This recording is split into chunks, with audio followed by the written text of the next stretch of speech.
The following tape is Dr. Carla Turner talking on the UFO and alien masquerade, what's really going on. Sunday, May 7th, 1995 at the Quality Resort in Mission Valley. Before I begin, I really have to thank Sean Atlanti and several of the gangs who have made this possible for me to come out to California. I've spoken in many, many parts of the country, but this is my first time to be in California, and I'm thrilled to be here. I've been treated like a queen. I can't recommend enough that if you're not involved with Sean's group or one of the groups in the area, that you consider getting involved and becoming an activist in this field. This is not a field for hobbyists, and certainly people with energy, with expertise, and with some time to devote to this, you've got a local organization where you can put those skills and abilities to some good use. And I very much appreciate it, Sean. May I ask before I begin for a show of hands of if there's anyone here who knows absolutely nothing about the abduction aspect of the UFO phenomenon? Oh, that's great. Then we don't have to go through a primer to bring everybody up to speed. I can just plunge on into the material, but I wouldn't want to leave somebody behind if this was their very first exposure to what I consider the most important part of the entire UFO phenomenon. We won't have to catch up. We're just going to plunge into some aspects of this, as Sean mentioned, that many, many researchers are reluctant to deal with, to talk about, or to write about, and yet, in my opinion, where we're going to find the most fertile ground for information is in those areas where the anomalies and the patterns are broken, where we find the disturbing details of a phenomenon. For many people, this phenomenon seems to be a very spiritual experience, a very uplifting experience, very positive. And I applaud all of the work that's been done so far in the field to bring those cases to your attention. However, that's not the whole picture. And I've considered it my job as both an abductee myself and a researcher into the field to try to balance the picture for the public and to talk about those aspects that are not so pleasant and not so uplifting, because in essence we don't have to worry about our friends, but we had better be concerned about those who are not our friends. And therefore, when I talk tonight or today, and I talk about aliens, I'm talking about abductors, not any other group or agency or entities that may be interacting with us. I'm talking about those who abduct. So please don't take what I have to say as a blanket statement about all the possible entities that we may be interacting with. I'm going to begin with a little joke, if you don't mind. 3 ufologists start on a bus traveling together to a UFO conference. And, of course, if this were about any other profession than ufologists, they'd be on a plane because they'd have money. But they're on a bus. And they're traveling along, and at one of the stops, a new passenger gets on the bus and takes a seat next to the ufologist, and they begin talking, and they're talking all about their studies and their theories and their sightings and so on, and the passenger who knows nothing about this is very intrigued. And while they're talking, a gigantic UFO zooms out of the sky, flies up next to the bus, hovers there long enough that the passengers can look out and see in the portholes of the UFO some bipedal figures in there very dimly, and then the UFO takes off. And the new passenger says, wow, what was that? And who were those people inside there?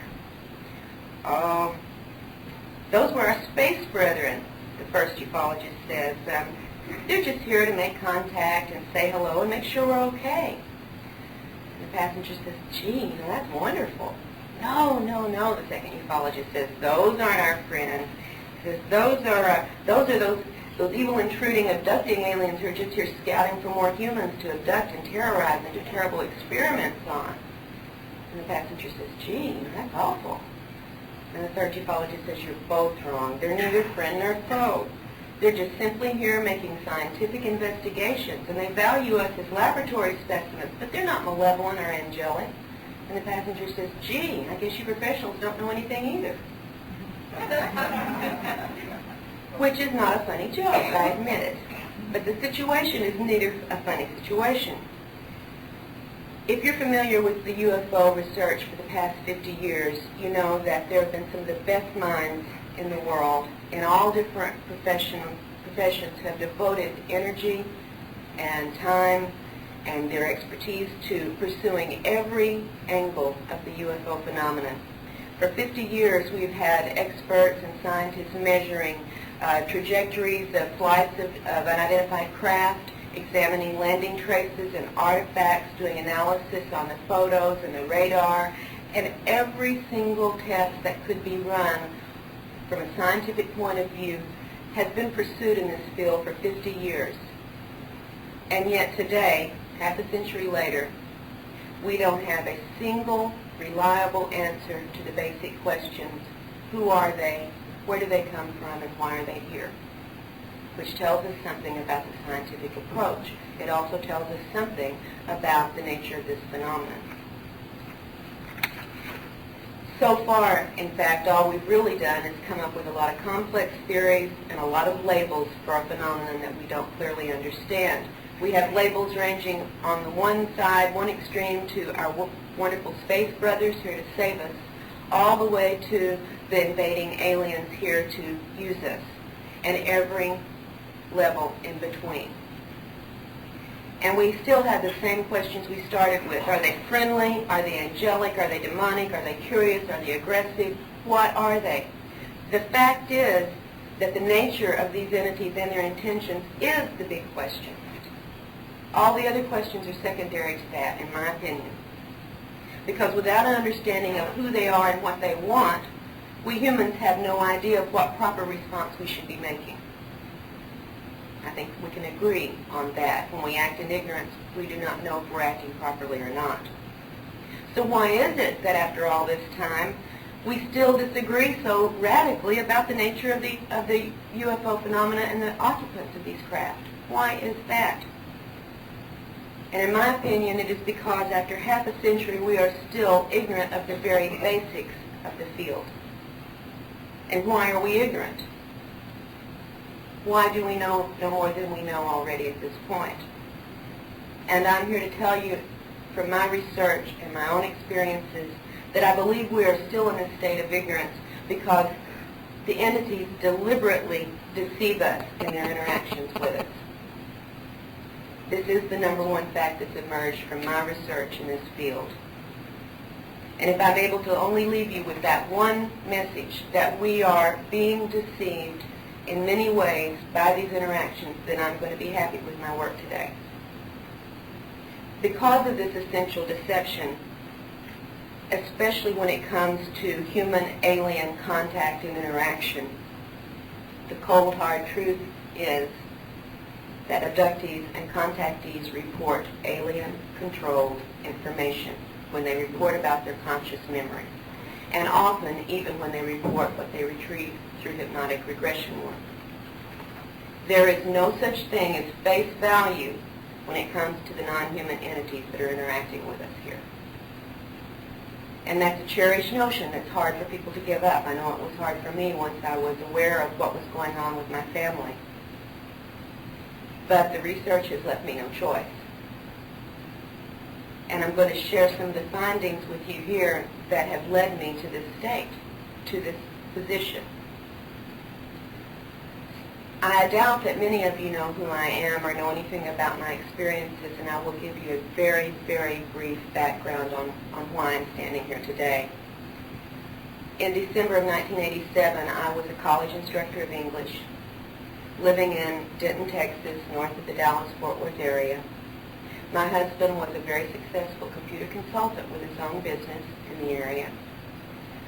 My one child, a son, was finishing up his bachelor's in physics and beginning to making plans to start his master's degree program in physics. And we had a very wonderful life, a very normal life, a very happy and fulfilled life, in fact. But a daytime sighting of a UFO hanging motionless over the courthouse in the town where we lived, sighted by my husband, totally shattered that world that we had built and were enjoying so much. It led to investigating and understanding that there had been contacts and abductions in both my husband's life and my life since we were children. It led to finding out that, at least in my husband's family, the abduction phenomena had been going on for 4 generations.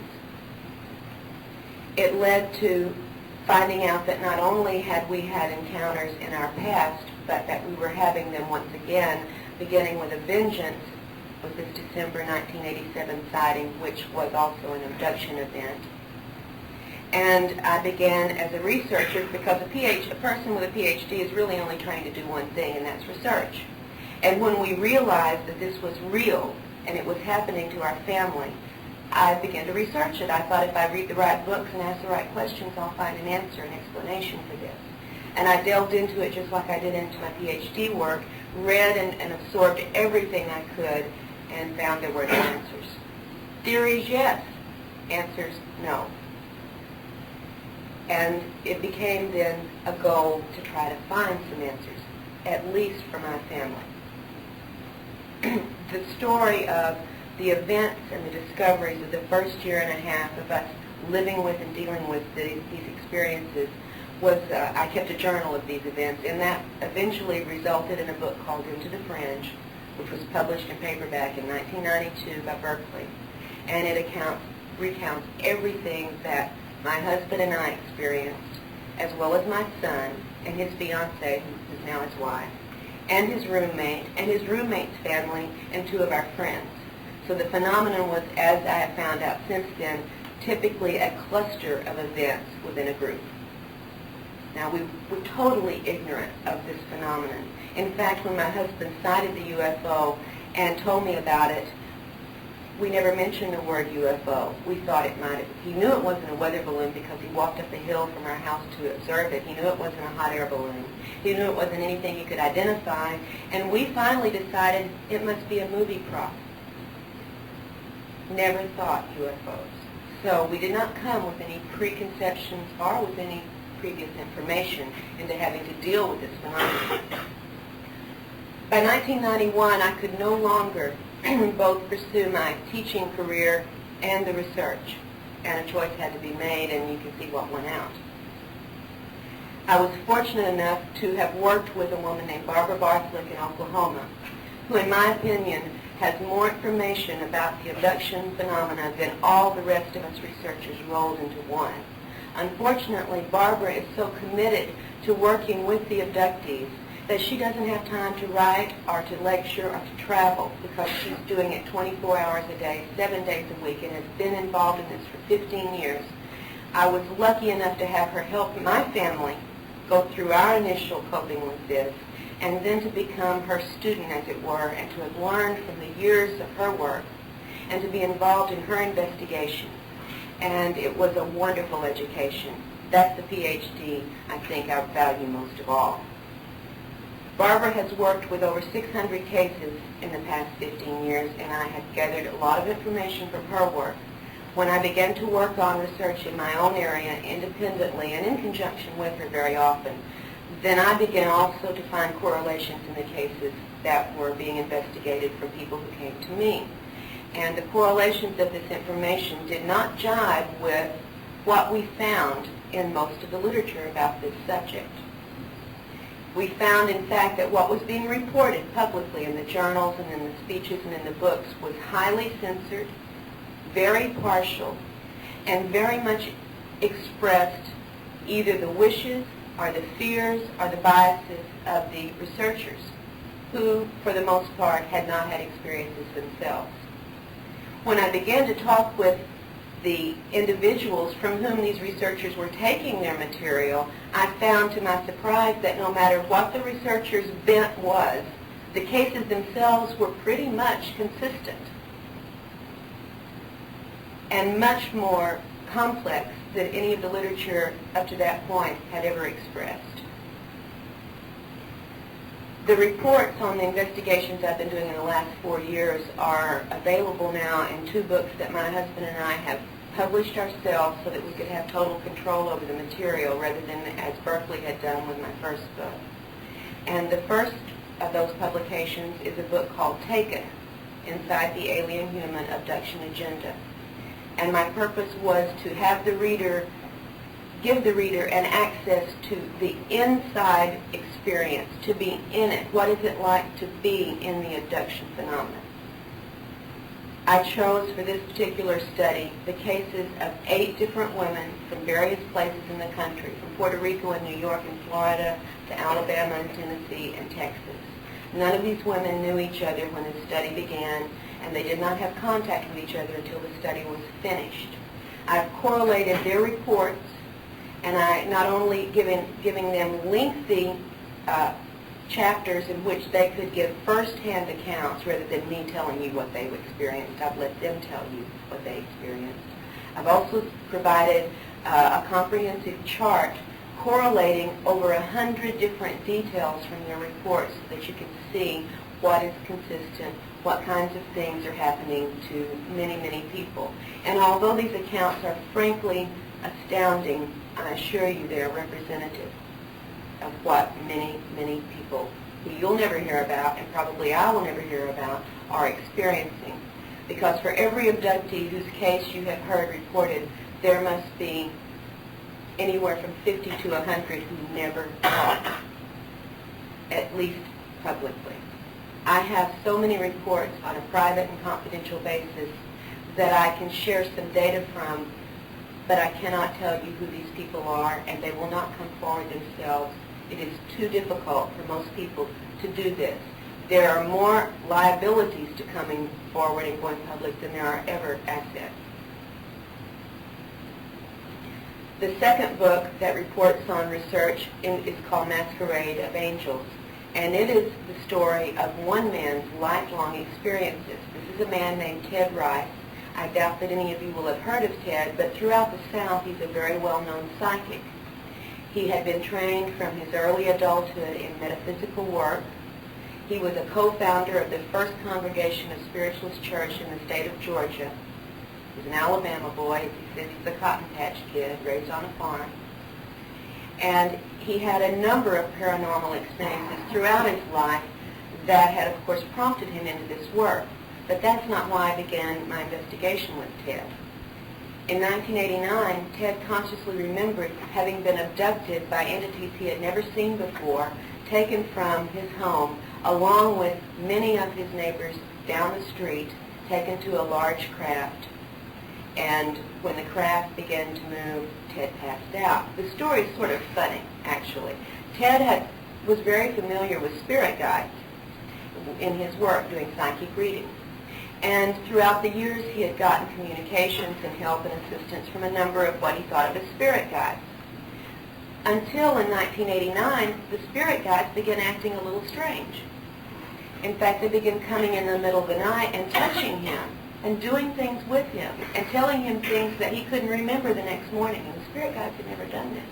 And they came night after night after night to the point where Ted was getting no rest at all. I mean, he was going downhill physically. He was going downhill emotionally, and he was in fact reaching a point of almost a nervous breakdown from constantly having these intrusions at night. And he even moved. He changed locations thinking maybe if he got away from the area, this interference would stop. And after he had a trailer at that time because in his job he moved around a lot. He since has a house and isn't in the trailer anymore. But he was in a nice trailer park in Shreveport, Louisiana when he had moved from one location to another location, had just set his trailer up. It took 4 days to do this because he worked during the day, and thought he was now away from whatever this was that was bothering him. And the very first night after that, he had gotten settled in, and a friend was there helping him. Here came what was by now a very familiar sight, a little blue light floating into his house. He had never had these little blue lights before this time in his life, and he didn't understand what they had to do with his spiritual work. But he saw it coming in again, and he knew the move had done no good. He was still going to have this phenomenon at night, and he lost his temper. I mean, he was ragged already from lack of rest. And he yelled and he shouted and he cussed. You know, in the South we do like to cuss. And he cussed this thing out, and he said, "You spirit guides better leave me alone. How in the heck," I'm cleaning up the language, "how in the heck do you expect me to do my psychic work when you won't let me get any rest?" He says, "I'm on the edge. I'm about to break down." He said, "For God's sake, give me some rest. Go pick on the neighbors for a change and leave me alone." and that's when they abducted him along with many of his neighbors, gathered them on the craft and said, in effect, is this satisfactory? Is this what you had in mind? It was Ted's UFO abduction that brought us together because he didn't know what this was, and he knew it was not his spirit guides, and he actually placed an ad in a newspaper asking for help. And that's how we made the contact and began to investigate his case. And it's one of the most extraordinary cases and most thoroughly investigated cases that I know of, and in fact the research is ongoing. We did not intend to publish a book until we had really completed the investigation, but as it turned out, there was so much to investigate and so much yet still to investigate that we reached a point last year where we said, look, what we've learned already is so crucial and so important. Let's go ahead and publish our findings at this point, and then in a couple of years when we've gotten the rest of the investigation done, we'll finish the project. So I'm warning you now, if you happen to be interested in reading Masquerade of Angels, it is book 1. And what we're going to do in book 2 is to look into many of the incidents reported in book 1 that were not investigated. They were consciously recalled only. And we've already done some work in that area, and frankly, it is extraordinary what we've turned up. If the material we had found in Ted's case was only found in Ted's case, then I wouldn't have anything to really be telling you. But as I said, I have been privy to other researchers' work in great numbers, and also the cases that I have explored, and this is not unique material. It's simply material most of you don't hear about. So I hope to share some of the highlights of the findings from the case reports I have worked on in both these books tonight to illustrate just a few points for you. Here's what I'm going to be discussing, and I will use this material as illustration for it. I'm going to talk about the cases that deal with the deceptive nature of the phenomenon. I'm going to talk about 2 of the physical procedures involved in this, 2 that I think are the most disturbing and most crucial for our understanding. And I'm also going to talk about, as Sean mentioned, the evidence of the interest and involvement of some very human agency that is clearly authorized and funded and supported at the very highest levels of our governmental authority with abductees. Excuse me. All right, first we're going to talk about the deceptions. Now, whether we like to call it screen memory, telepathic transfer, technological mind control, or virtual reality, the abducting entities employ what are clearly masterful illusionary capabilities. In effect, the targeted human is totally taken in for the most part by these illusions, totally taken in. And so an experience or a contact feels completely real for the targeted person, even though, as we find often in these investigations, the events and the entities and the sensations did not occur in the way the humans perceived them and remembered them. And maybe a few examples from Masquerade and later from Taken will show you what I'm talking about. And I'm going to start with one that I think is a very poignant story from Ted's situation. Ted was abducted along with his grandmother when he was 10 years old from their Alabama farm. Among many other things that occurred during the abduction, and as I said, I'm only touching on highlights. There is much more to each of these accounts than I have time to share with you today, but the thing I want to share about the deception is this.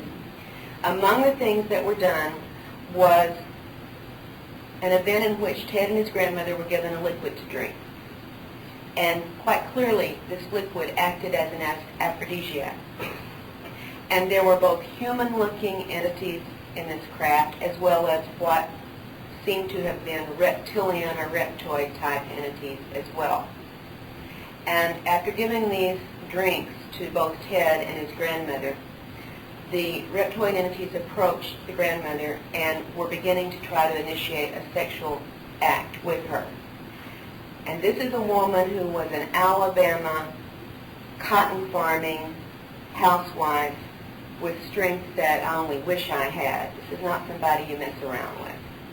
And she said, no, sir, I don't do that. She said, I never had sex with anyone but my husband, and he's been dead for 6 years, so I don't do that.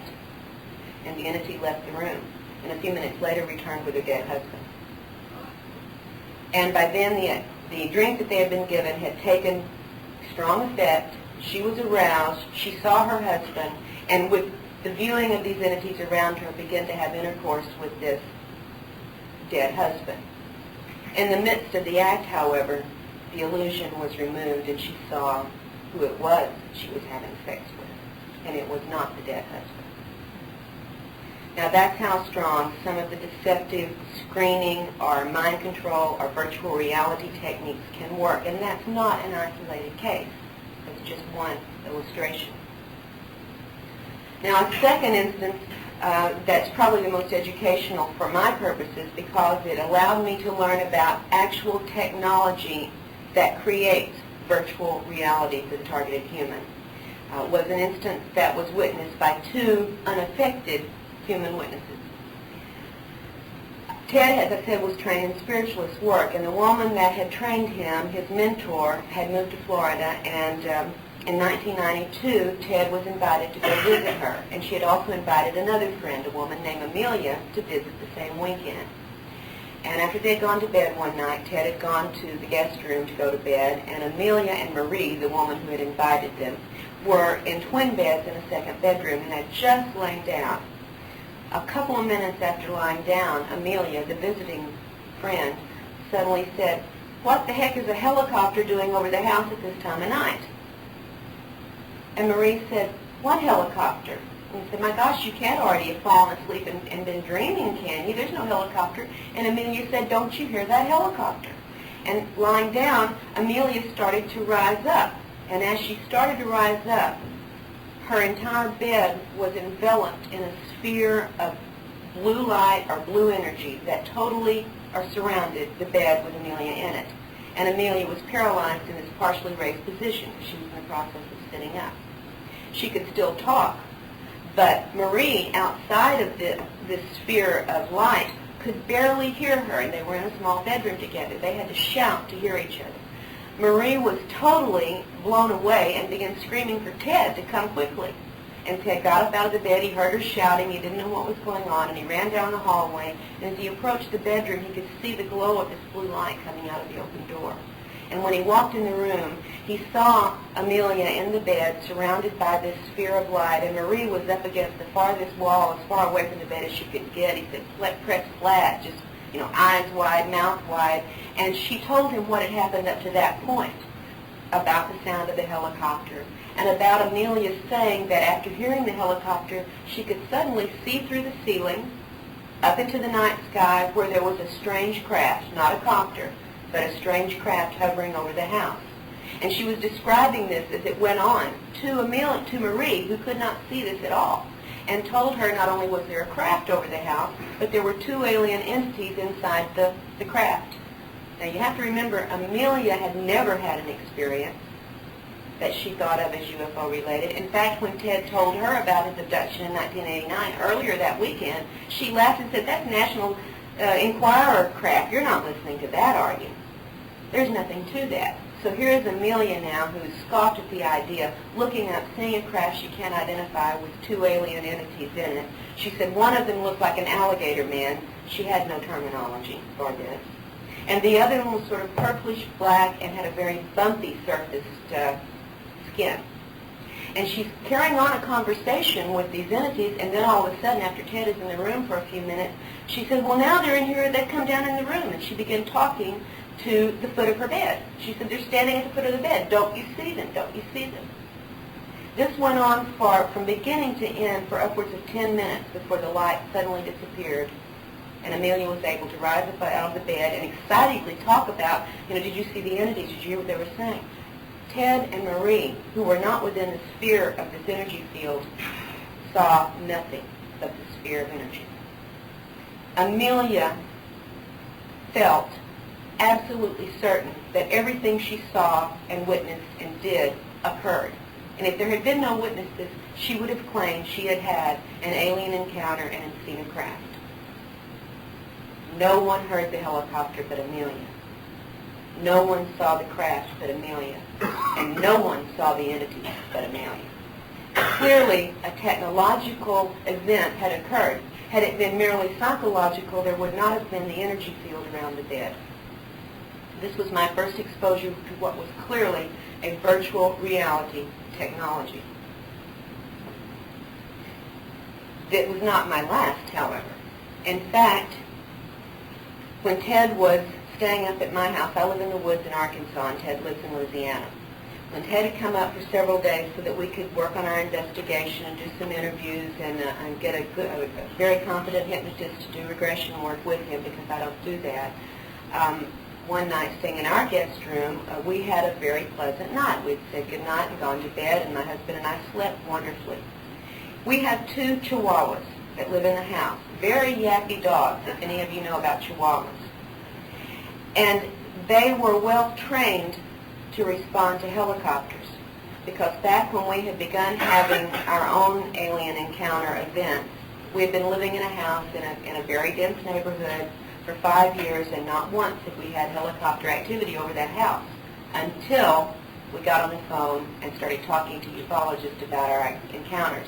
At that point, the helicopters became a very frequent occurrence, day and night, so low over the house that windows cracked from the vibrations of the craft. As many as 9 a day, circling the neighborhood, circling the house over and over, and we never were able to identify them. However, my dogs saw me get excited every time the helicopters would come. I'd get my camera and I'd run outside and they would yap, yap, yap, yap, yap, and became trained that every time they hear a helicopter, they erupt in this barking. The dogs didn't bark that night. We heard nothing that night, but the next morning Ted said, "Well, did you hear the helicopter?"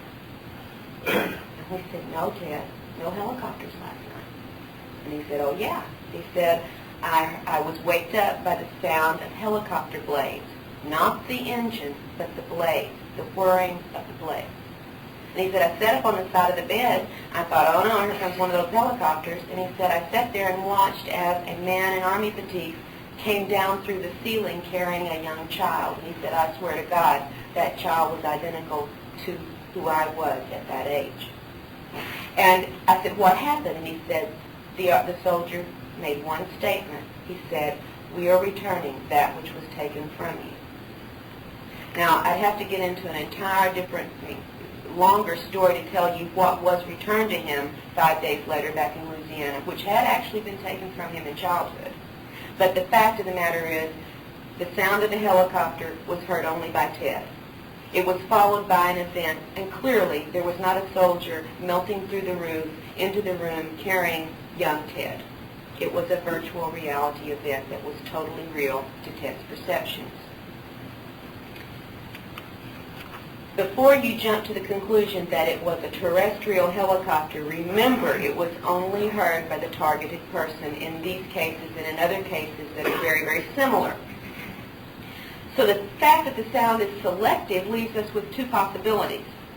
Either these sounds are occurring internally in the targeted person's head, perhaps generated by some remote means or perhaps by an implant device, or whoever the entities are that are making this sound can somehow block any non-targeted individuals from hearing an external noise. Now, either way, you've got advanced, sophisticated, highly sophisticated technology at work here, no matter whose it is. It is not what we know to be the standard helicopter activity. For me, the reported and very often confirmed details in these and other instances are strong enough evidence for me that I cannot accept anymore even my own consciously recalled experiences at face value. And I think if we build our theories upon such information, that really we're building upon sand that can shift at any time from beneath us, and we're building them on illusions that the entities create for us, for their purposes, whatever those purposes may be. Now, I'm not here to tell you that all remembered or perceived alien encounters are illusionary or virtual reality, however, because I know that is not the case. There is plenty of good, hard, strong, externally confirmed evidence that actual physical abductions occur and occur frequently. The abduction phenomena, though, in my mind should, or at least the definition of it, should be expanded to include not only the physical, face-to-face encounters, but it should also include virtual reality scenarios and telepathic contact when these things are externally generated and targeted at an individual. And the constant factor, by the way, in all of these events, whether they be physical, virtual reality, or telepathic, is this: the entities routinely take control of the human in a number of ways. They take control of the person's perceptions. They take control of the person's emotions. They take control of the person's actions and also the person's subsequent memories. No matter what kind of contact, as a rule, but not always, the human cannot react freely, cannot react independently, and therefore cannot accurately assess the situation through sensory input, and cannot internally respond in a normal fashion as he would to any other incident. So we're left with another basic fact of the abduction phenomenon, is that the entities are in control and exert that control, alter our state of consciousness, and the control can extend to a number of different processes within the person's physiology and psychology. And that brings me to the second point I want to talk about, which is one of the physical procedures that are repeatedly reported in the abduction phenomenon. I need to say as a preface to that it is a basic fact in my mind, a fact, not a theory, that the entities have a very physically oriented agenda and they're dealing with humans. Now, it would be wonderful for me, and I know it would be wonderful for all of us, if we could feel that the aliens' interest in us was intellectual or spiritual only. But the nature of many of their pervasive physical procedures points clearly to physical goals. And without getting into a litany of the procedures that are reported routinely that seem to have little or nothing to do with either a spiritual agenda or a crossbreeding program, I want to touch upon two of these because their implications to me are much more important than any of the other procedures involved in this phenomenon. And the first of those is cloning. Is there anyone here who has heard of reports about cloned human bodies? Anybody at all? Great. Okay, so this is not just the first time you've heard this material. And I was fortunate enough last month to share some time with Linda Howe at the Ozark Conference, where she speaks every year and where I frequently speak. And she has confirmed from her own work similar material to what I'm going to share with you today. So some of you probably know Linda Howe where you don't know me, and I can say I've got at least a little bit of authority in my corner on this. Again, to talk about my introduction to the cloning side of this material emerged from the work I did with Ted Rice the first time. And since then, there have been plenty of other cases where I've been able to corroborate similar reports. In fact, in Taken, 2 of the women of the 8 whose stories are in Taken have been shown copies of their bodies, and we'll talk about that in just a moment. In Ted's case, we learned what he perceived as a cloning experience from an abduction he had when he was 8 years old on the Alabama farm. Now, I've been able in my research with him to interview many, many family members who were there at the time that Ted was abducted. It is a fact that he was missing for 2 hours. It is a fact that all of the adults combed the area for that 2 hours searching for 8-year-old Ted and did not find him. It is a fact that when he was returned to the farm, the adult members witnessed multicolored lights on an unidentified craft in the clouds over the house. These things are confirmed. And I'll tell you a couple of other things that are confirmed in just a moment. What he remembered in this experience was being taken on board the craft, being given another liquid to drink, not like the one he had 2 years later with his grandmother. A greenish liquid, he said, that was sort of iridescent, and when he swallowed it, in fact, the only reason he drank it was because the female entity said, that he could not go home until he did this, and he wanted to go home very badly. So he drank this liquid and immediately felt as if his body had become on fire. He regurgitated this material and got very, very sick. He was placed on a table, and without going into all the details that I do in the book, essentially he was killed. And at that point he felt that his intellectual person, if you will, separated from his physical body and stood back watching as his body was drained of blood and then removed from the room. While he was watching this, Ted had no personal identity. He did not know who he was. He did not know where he was, and he did not know what was going on. He was simply observing what was happening. Before he was killed, they had, however, put a headphone-type device on his head, and he heard a very irritating noise. He didn't know what that was about. They took the headphone off, and then he was killed. As his intellectual self, as he called it, watched this process, after they wheeled the dead body out, shortly thereafter, they rolled in an inert, identical copy of the body. Now, I did leave one thing out that's very important. When they killed him, and he's watching what happened, he said he saw what he thought was his spirit or soul begin to rise up from the chest area of the dead body, rising up. But it didn't escape from his body. It stayed connected to that greenish liquid that he had vomited and was still on his chest. It stayed tethered to this. One of the entities brought a small black box over to his body and sucked that spirit into the box, set it on a counter, and waited while they brought the new body out. Probes of some sort were attached to Ted's feet and shoulders and head of the new body, and somehow the body was animated, and the spirit or energy within that box was transferred into the new body. The headphones were placed back on the new body, and at that point, Ted was back in his body and knew who he was and where he was. This is Ted's report. This is not the only report. In fact, another abductee who's working with a different researcher altogether has had a conscious memory of an identical situation and has drawn the facilities in which these events took place, and they match down to the smallest detail with the description of the area that Ted has given. And this is one of the things that Linda Howe was able to also share and confirm with me, that in both of these situations, both of these reports, the growth medium for the flesh that was used to make the new bodies involved the use of cattle substances, blood and other materials from cattle.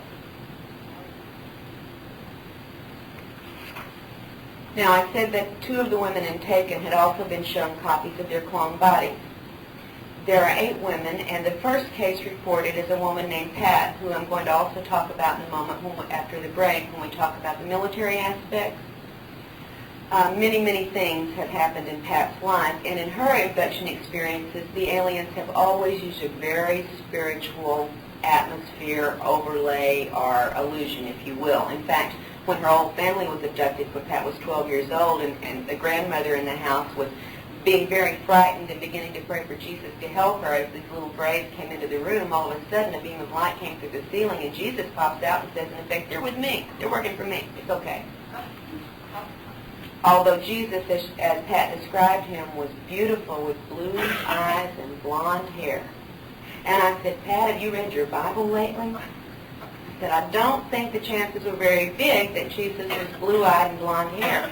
And with a smile, I mean a beautiful smile, she said, "Well, this one was." And that turns up time and time again when Jesus is involved in the alien scenarios. Blue-eyed, blonde-haired, Nordic Jesus. Again, one of the times she was abducted, and and 2 different parts of a facility were the setting for these 2 events. In the first one, there was a small desk-like device that had an attached stool. And on the top of the desk were holes, several holes cut into it, and out of each one a different color light was shining. and Pat was told to take her seat on the stool attached to this desk, and the alien entity told her to place her hand over each of these openings. And as she did so, she would hear a different sound. She said it wasn't quite music, it wasn't quite noise. It was sounds unlike she had ever heard, and each light gave a different sound, and the alien told her that is the sound of your soul. Then she was taken into an adjoining room where there were open containers, she said like a sarcophagus with the lid off, a number of these, and in each one was an inert human body. And the alien said, would you like to see yours? And Pat said yes. And they showed her a carbon copy of her body. And she asked what this was for, and remember with her, she does not like it all, and she tries very, very hard to resist and to argue with him and to fight back against some of the procedures. So Lisa is not a cooperative abductee. Were taken aboard a craft and shown on a monitor, a television-like monitor, her clone going to work in her place. And the point they made to her was, you can be replaced, and look, even your co-workers can't tell the difference. So we have some contradictory stories when it comes to the cloning procedure. Is it the new body for the resurrection, or is it a potential replacement? Well, the aliens have said both things. The second physical procedure that I wanted to touch on before we take our break is that of the implants. And I'm sure all of you here are familiar with reports from abductees who remember or claim to have had certain small devices inserted into their body in various places. Right? Bud Hopkins has brought this to light a number of years ago, and since then the reports are very numerous. Typically, all along, the reports have been these, that an object is either inserted through the nasal passage into the front part of the brain, or through the ear canal, or very frequently, although not as often reported, very frequently the abductor reports the eyeball is removed from the socket, and the implant is placed behind the eye, and the eye is replaced. So these are the reports that we knew of as typically implant reports, although occasionally into different parts of the body we've had also reports in other appendages, and frequently in the spine as well. Now, although there are many different effects and physical after effects from these procedures, various procedures performed on abductees, the common ones are almost irrelevant when it comes to the implants. And what are the most common physical effects reported? Punctures, bruises, burns, cuts, scratches, rashes, hair loss, eye problems, back problems, nausea, headaches, and for women especially gynecological irregularities. But of all of these, the implants are the one that should probably concern us the most. In Taken, one of the women is named Amy, who lives in Texas, and I learned from her experiences some very surprising material. Now again, nothing at face value, but what we learned is provocative, and it has been probed both in normal methods and also with regressive hypnosis. In 1992, in November, Amy consciously remembered this, being taken from her home, and by the way, she lived in an apartment with her 2 young children across the street from the FEMA facility in Denton, Texas, which is one of the 6 center of government FEMA facilities, a very large underground area, which in fact, within a 2-year period, seems to have almost doubled its capacity. A literal mountain of dirt suddenly appeared a mile down the road with no explanation for where it came from. The array of antennae on the surface tripled, and so did the above-ground buildings, but not a word was ever said in the area about what was going on in the facility. Anyway, perhaps it's coincidence, perhaps it isn't, but Amy lived across the street from this facility when she remembered aliens and human men in her apartment, taking her from there through a rock-cut passage into what she felt was an underground room. And in this room, it looked like what I've seen at NASA Mission Control in Houston, sort of. There was a large screen display at the far end of the room There were several rows of desk-type areas with electronic or computer-like equipment along these, and a number of little gray aliens working at them, as well as a number of what appeared to be strictly human men in the room. And here's what the alien who talked with Amy told her. And I think this is a unique report. I'd love to hear if there's any others out there, so please let me know if you hear of them. The alien said to Amy, "I want to apologize to you for what my people are doing to your people. There are some of us who do not like the abuse of your race by our people, and we're trying to counter it. We're trying to change it. And we are working in conjunction with a number of Earth representatives to try to fix this situation. Many of the people who work with us," she said, "are professionals, ex-military, scientists, and so on. And we're trying to undo the damage that our race is doing to your race." And she explained, the alien Amy felt was a female. The female alien explained to her that one of the things that she and the Earth representatives were doing was to take abductees who had been implanted by her own people and remove the implants from them because the implants were not a good thing. And she did proceed, as I recount in the book, to remove an implant from Amy's ear. And when I show at the end of everything, I'm going to show a little video that has some of the drawings and some of the photos and so on, and you will see these Amy's drawings of what she recalled. And you will also, I will be telling you that an identical ear implant was removed from a 12-year-old girl by her parents in Europe not too long after we had the report about Amy. No, before we had the report about Amy. And the same thing happened with that ear implant in the European case that happened in Amy's case. When the alien took it out of her ear and showed it to her, it was about this size. It was flesh-colored. It was thin and flexible, and it had tiny filaments of some sort coming around the edges. The alien showed it to her, and as Amy watched, the implant disintegrated. The same thing happened in the case in Europe. When the parents removed this from their child's ear, it disintegrated, but it looked just like this before it disintegrated. The alien then next removed an implant from the base of Amy's neck and showed her this one. And it was less than an inch long, very thin, metallic, and out of one end were some filaments of some sort, tiny wires.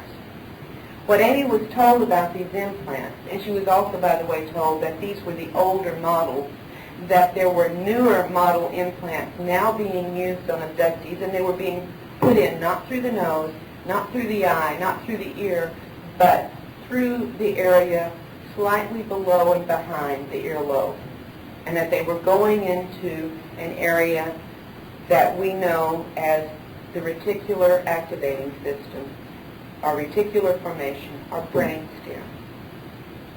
And Amy was told that these implants were not what we have assumed that they were all along, are not what the aliens have told us they were all along.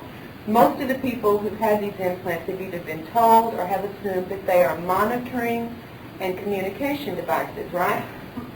Like tagged animals. According to this alien, that's not what they are. They are control devices. And they can control everything depending upon how they are used. And I wanted to read to you in lay terms, because certainly I'm not a scientist, and I had to get a very simple definition and explanation so I could understand it. So I figured this is worth sharing with you about what goes on with the brainstem or the reticular formation. Are there any MDs here? Because they could probably give you a lot more specific information about the brainstem area. So here's a quote from Nigel Calder's explanation about what goes on with the reticular formation of the brainstem. Quote, "If the primary job of the brain is to enable its owner to respond effectively to events, the strongest claimant for mastery of this is not the roof or the cerebral cortex at all, but the brainstem. The brainstem net is well placed to monitor all the nerves connecting brain and body. It knows what is going on better than any other single part of the brain. The brainstem net exerts its authority by sending out impulses which can either stimulate or inhibit nerve action throughout the body and the brain. It can override activity in the spinal cord. Now listen, this is important. It regulates the signals from the eyes, ears, and other sense organs. It regulates that, and thereby provides an agency for selecting what is to be attended to from moment to moment. Okay? In fact, the brainstem controls the level of your wakefulness. It's responsible for you waking up. It's responsible for you getting sleepy. It's responsible for the comatose state when the person's in a coma. It's responsible for every level of the state of conscious perceptions that we have. It monitors and assesses all of our sensory input. It decides what we are going to pay mental attention to at any given moment, and it controls what we remember. Now you may have a better understanding of the many, many things abductees report having happened to them in encounters. Suddenly passing out, suddenly being paralyzed, and what they sense, what they perceive, what they don't perceive, why some things that should be excruciatingly painful are not, etc., etc., etc. I think the implications of implant control taking over the processes of the brainstem are completely staggering. And I think it brings back down to a very physical, technological level many of the events and the implications and conclusions abductees draw about what they see and what they perceive. Now, I've had abductees tell me of situations in which control of their body is actually taken over. It's as if, as my son said when it happened to him, he was switched off and something else controlled his body and made him move and do and say things that he would not move and do and say. I've had another abductee tell me, yes, this happens. He said, it's bad enough when they switch me off and use my body to do things I wouldn't do. He said, but the real punishment is when they leave me mentally aware of what I'm doing and I can't stop it. He said, that is punishment. All right, well, I think we probably need a break about now. When we come back from a short break, what, Sean, 15 minutes or 20 minutes, something like that, we will talk about the final point, the human activity and human involvement. This particular segment, then we're going to show you a video that has a lot of the illustrations, drawings, and photos of some of the things I'm talking about today, as well as some other material. And at the end of the slides of the photos and drawings, there is a small excerpt of a video from the case of Angie, one of the women in Taken. And this is just a little brief sample of some of the numerous flights of military craft over her remote Tennessee cattle ranch, where, by the way, she and her husband have had a number of cattle mutilations resulting in the loss of over $11,000 of cattle at the same time as the Fife, Alabama cattle mutilations that were occurring. All right, finally I said I wanted to talk about the human agency involvement that I mentioned at the beginning. And there is quite a bit of evidence for the involvement of some of our own people with some sort of covert authorization in this abduction phenomenon. The evidence for this falls into two general categories. And the first category of evidence is what I call the externally confirmable evidence. And this includes such things as telephone interference, mail tampering, human agents taking photographs of abductees and of their homes, following abductees in cars and in helicopters, breaking into abductees' homes, taking artifacts and records, including medical records from medical facilities in some cases, and direct confrontation between agents in this group and abductees, in fact, kidnapping abductees for purposes of interrogation and intimidation. Now, such activities, you know, if you're familiar with this field, are commonly reported from many, many abductees, and of course my family has had all of this as well. In fact, the first two times we ever met with anyone in the UFO community when we were beginning to try to find out what was going on with us, we were followed We had driven 40 miles away, 3 towns away, to Dallas. The first time we met in a nice neighborhood in Plano with a group of MUFON members, and we left at 12:30 at night to drive the 40 miles back home. And when we pulled out of the neighborhood, we were followed by a single person in a white unmarked car. We were followed over 2/3 of the way back to our house. My husband did not tell me. He was driving and I was sleeping, and he did not tell me that he observed we were being followed. Before my husband and I were married, he was in the service, and he was in Army security work, and it was routine for our Army security agents to be spied upon by their own people. That's part of the process. And he knew what it was like. He was well aware of being followed and monitored, and he was very aware of this car following us. He tried to lose it. He did various maneuvers, and it stayed with us. He didn't tell me about this. He kept thinking maybe it was just coincidence. 2 months later, we met for the second time with a group of UFO researchers. We met in Dallas at a large hotel, and we stayed talking with the researcher until after 2 in the morning. We pulled out of the parking lot to drive home, and the same car followed us the same path.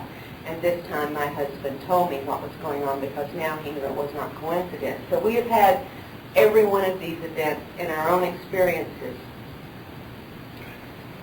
In the cases of the 8 women in Taken, for instance, 7 of the 8 women have reported the presence of other humans in their abduction experiences along with aliens.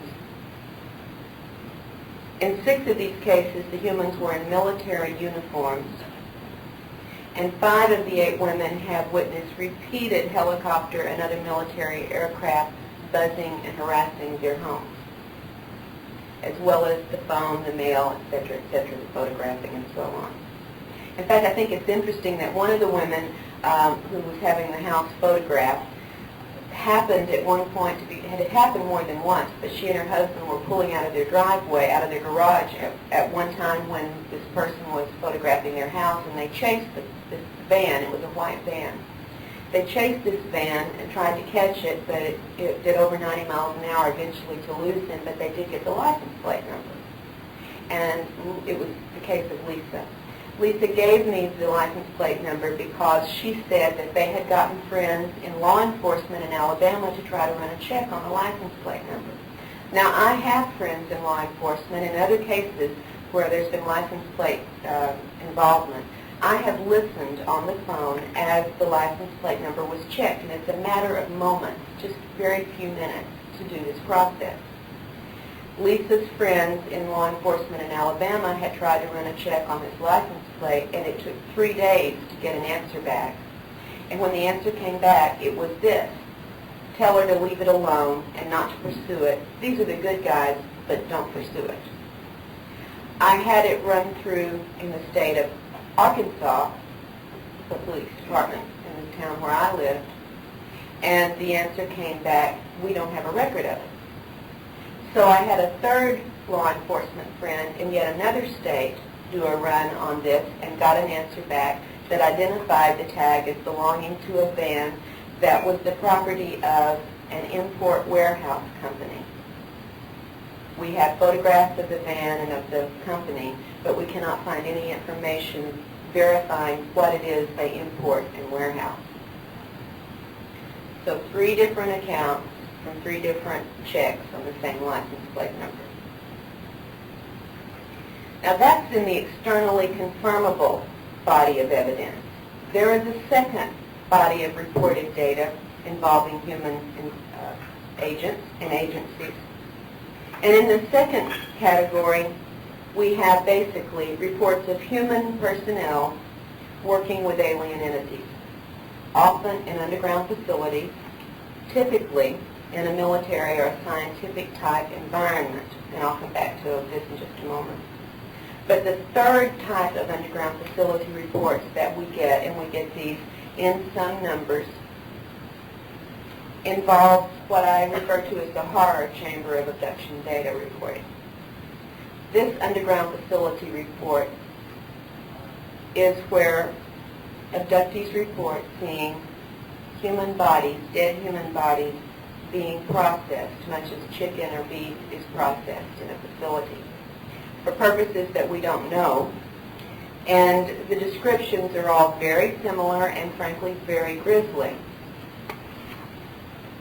Some of the abductees report seeing dead, naked human bodies literally hanging on what they call meat hooks, are stored in other fashion in these rooms. Some describe seeing dead bodies stacked, as one person said, like cordwood in the room. Many of these accounts also refer to a conveyor belt type area where human bodies and body parts are carried along the conveyor belt while human workers standing beside the conveyor belt dismember parts. One example that I can share with you in some detail is from an experience that Ted Rice had when he was living in Albuquerque, New Mexico in the mid-1980s. He consciously recalled when he came to consciousness, he was already in a craft flying over a desert area. He has no idea how he was taken from his home. He recalled seeing the desert area, recalled flying into an above-ground compound where there were adobe-type buildings, small buildings, and then going into one of the buildings and down a tunnel or underground passage into a very large underground facility where there were both humans in military uniform and aliens. Ted reported seeing living humans being taken through a machine or a device that he perceived as, in effect, stripping their energy from them. And he said it was much like the effect of passing a light beam through a prism to break it down into its various components. He said apparently what he saw was this device stripping or absorbing the energy from the human who was still alive and breaking it down into various components that were somehow stored. And then the bodies were passed off into the conveyor belt room. Now, this is a very gruesome and very grisly report, and of course, what I have to hold on to when I get these kinds of reports is the fact that there is virtual reality technology. So whether or not these facilities are real places, or if they're part of some virtual reality movie that is being shown repeatedly to abductees, I do not know. I pray for the latter to be the case. And until we have broken into one of these facilities and examined it and filmed for ourselves what's going on, I do not assume that they are real, but I do not rule this out either. After Ted had described what he had consciously remembered about this facility, it was a few weeks later when I heard from the researcher with whom I work most closely, Barbara Bartlett, about a report from one of her cases that she had worked with for a number of years. It's a woman in her 50s, a grandmother, whose initial exposure to this had happened at the age of 17 when a UFO landed on her family's property and left the typical scorched area of ground. It was about a 100-foot diameter circle of ground, and she says shortly thereafter, military personnel arrived at their farm, cordoned off the area, and removed the soil from this circle. But this was just one of the woman's experiences. Barbara was calling to tell me that this same woman had phoned her earlier that day, very agitated and very upset, and said, "Barbara, I had something happen last night. I hope it was just a dream, but I don't feel like it was." Now remember, if you're always in an altered state when you have an encounter, and the only states we normally think of are conscious awake like we are now, are in a dream state. So very often abductees will say it felt like a dream or I was in a dreamlike state because we don't have other terms for these altered awarenesses that we have. Anyway, the woman said that she had recalled the night before being taken to an underground facility and being forced to stand alongside some conveyor belt type area where dead bodies were passed along and she had to dismember them.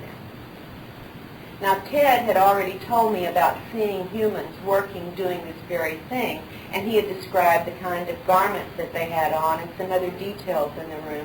And I asked Barbara to call this woman back and ask her about some of these details without telling her, just ask her about this. And Barbara phoned me back and told me the woman had described exactly the same clothing and the same details. Same movie they were both shown? Maybe. Or maybe it was not a movie. We just don't know until we find a facility. if there is such a facility.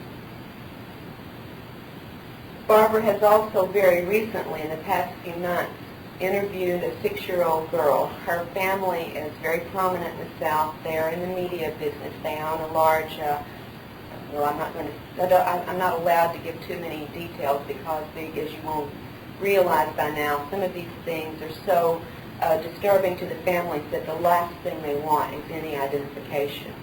But this 6-year-old had told her parents about having been taken by beings that were not people.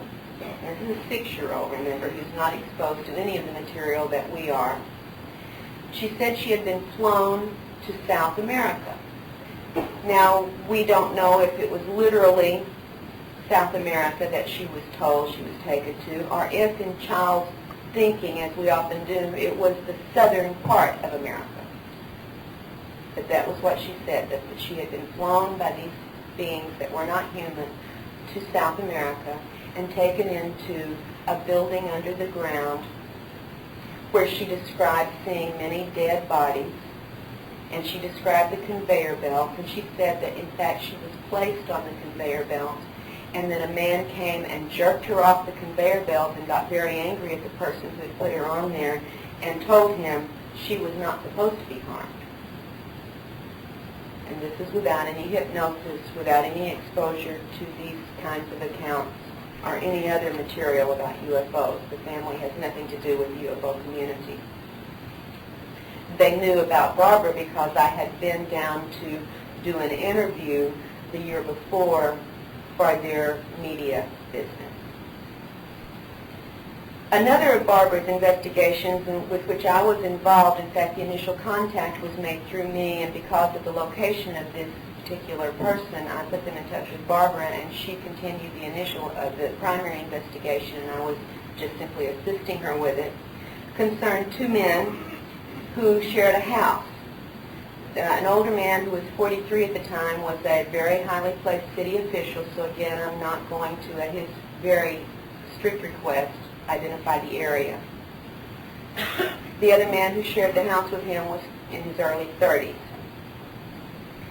And of course they had separate bedrooms, and one morning, and this was, by the way, people who had never had a UFO sighting or UFO encounter or anything like that and didn't really know much about any of what we're dealing with here today. One morning at breakfast, both men were very excited and agitated as they met to have breakfast and told each other almost simultaneously the same dream they had had. And it was this, that they had been taken together to an underground facility where there were both alien and human personnel, and they were told by the humans that this was a joint human-military disease research center. And all they remembered consciously was having been given injections of some unknown sort. And they were very agitated. This was completely out of the blue for both of these men. So here, as I said earlier, the typical reports are either scientific installations or military installations, and these 2 men were told it was a scientific installation. Angie and Beth, both women in Taken, have reported similar type facilities with military or scientific activities going on. And my husband, in fact, who was kidnapped in November of 1988 by military personnel, was also taken to an underground facility where he saw a number of other people in a waiting room with him, all in a very dazed, zombie-like state. They were guarded by regulation military guards.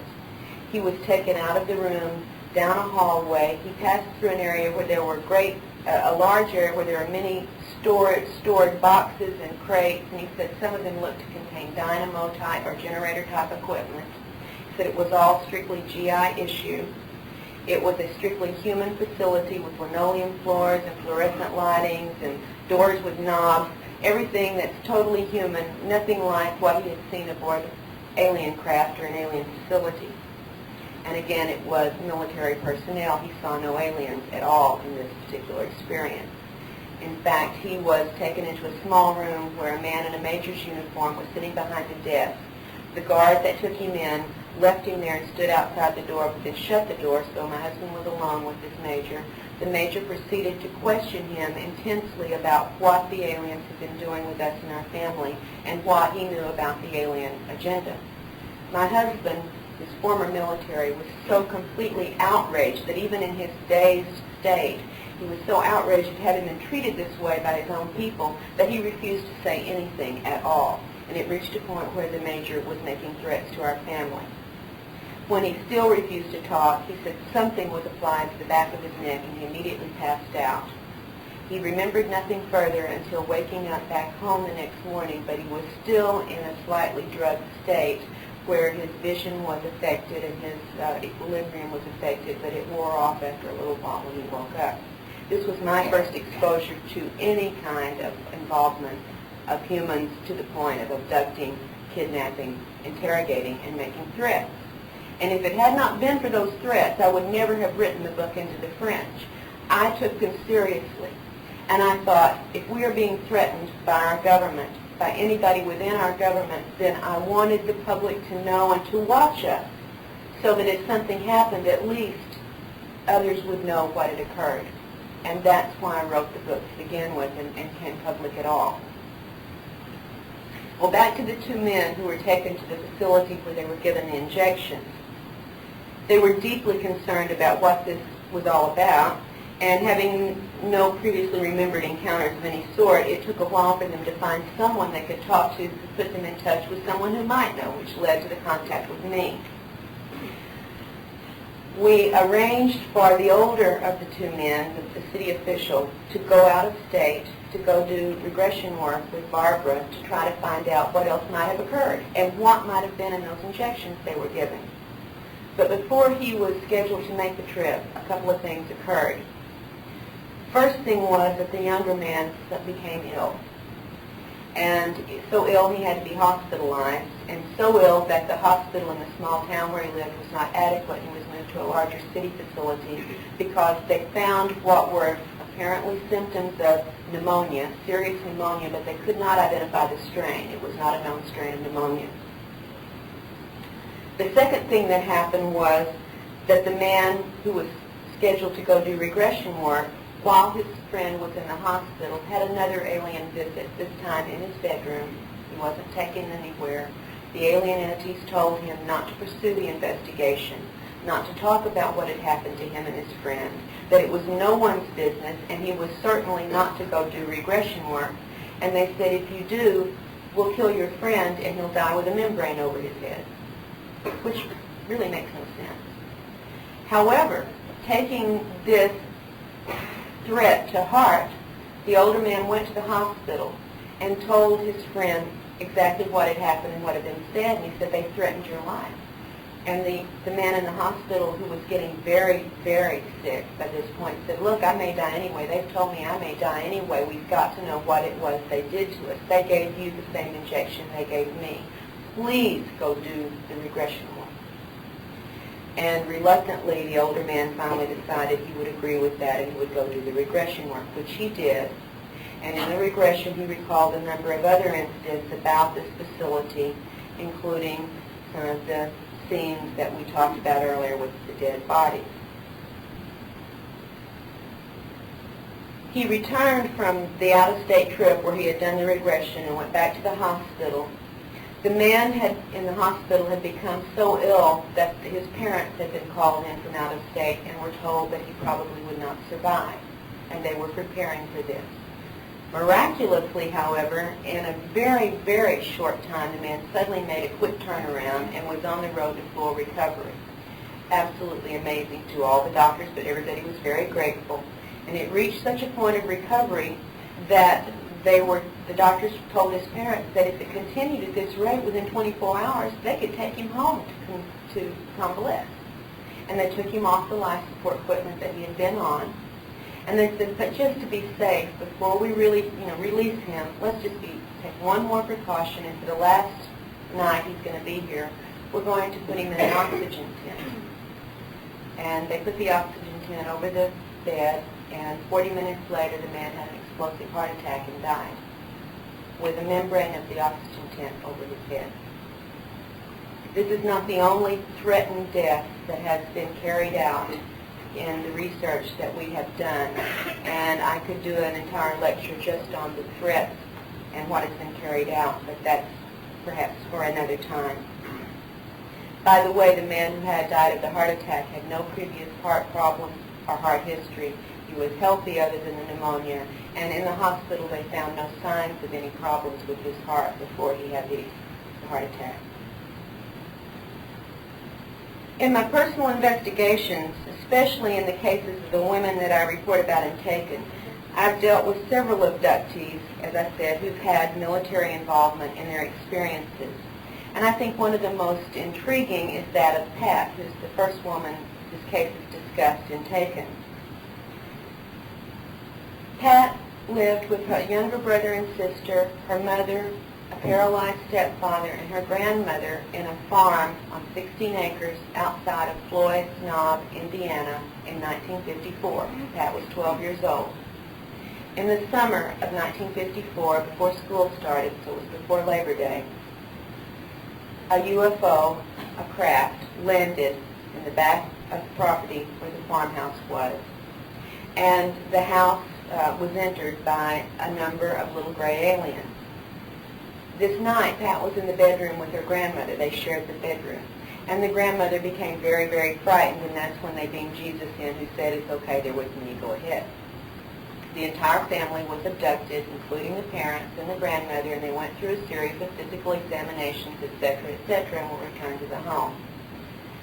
The next day, and this is 1954, the next day, 2 trucks carrying uniformed soldiers with arms arrived at the farm. 3 smaller vehicles with the lead personnel, including doctors, came to the farm. They stationed the soldiers around the perimeter of the farm. They sequestered the family for 5 days. They only allowed the little boy outside under escort in order to feed the farm animals once a day. For 5 days, each member of the family was drugged and interrogated. And Pat remembers them telling her repeatedly that the events she was describing did not happen. Now, the night before, when the aliens had had Pat, she had asked in her innocence, "Are you angels?" And they said, "Yes, but not as you've been taught." And she kept insisting to the military and to the doctors who were examining her that the angels had come, and they kept saying, "There was no one there, this did not happen, you did not see this." All of the surviving members of Pat's family recall this completely consciously. Pat has never had any regression work. And she asked me when I did this book to put the dates and the place, because she's hoping that there might still be someone from that area who saw the military arriving and who could verify the story that she and her family have been telling us that they have remembered all these years. 1954, one day after the abduction, apparently our military was able to monitor events well enough in 1954 to know that this craft had been at that area. This is 1995. Certainly, whatever monitoring and surveillance techniques they had in 54 have been well improved since then. Lisa, another of the women in Taken, has also had several abductions and interrogations by military personnel, and she has undergone also not only interrogation but a variety of physical examinations. In one of them, she recalled what were identified to her as FBI agents present as well. She's also been subjected to some very traumatic sexual scenarios with some of the human personnel, and she has had repeated instructions about certain things. Most commonly, she has been told exactly how she is to talk about the aliens with others. She has also been warned to keep quiet about certain things, and she has specifically been told not to divulge information to me. Such a warning was also made very forcefully, as you'll read in the book if you happen to look at that, to Angie, the wife of the cattle rancher in Tennessee.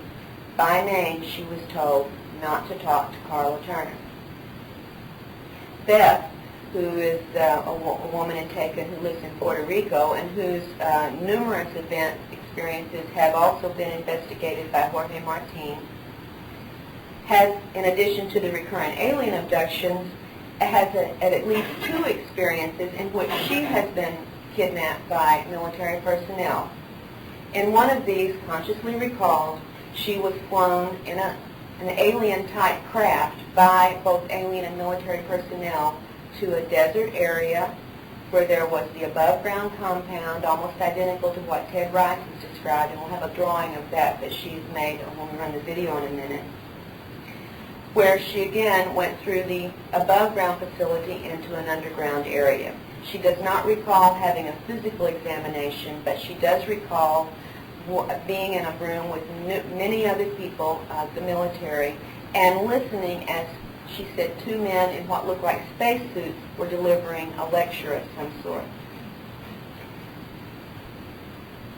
Angie, the one I talked about earlier who had been told not to talk to me, the wife of the rancher in Tennessee, has been taken both from her house in the daytime by military personnel, at night by military personnel, and off the road when she's driven into the largest town near her to do shopping by military personnel.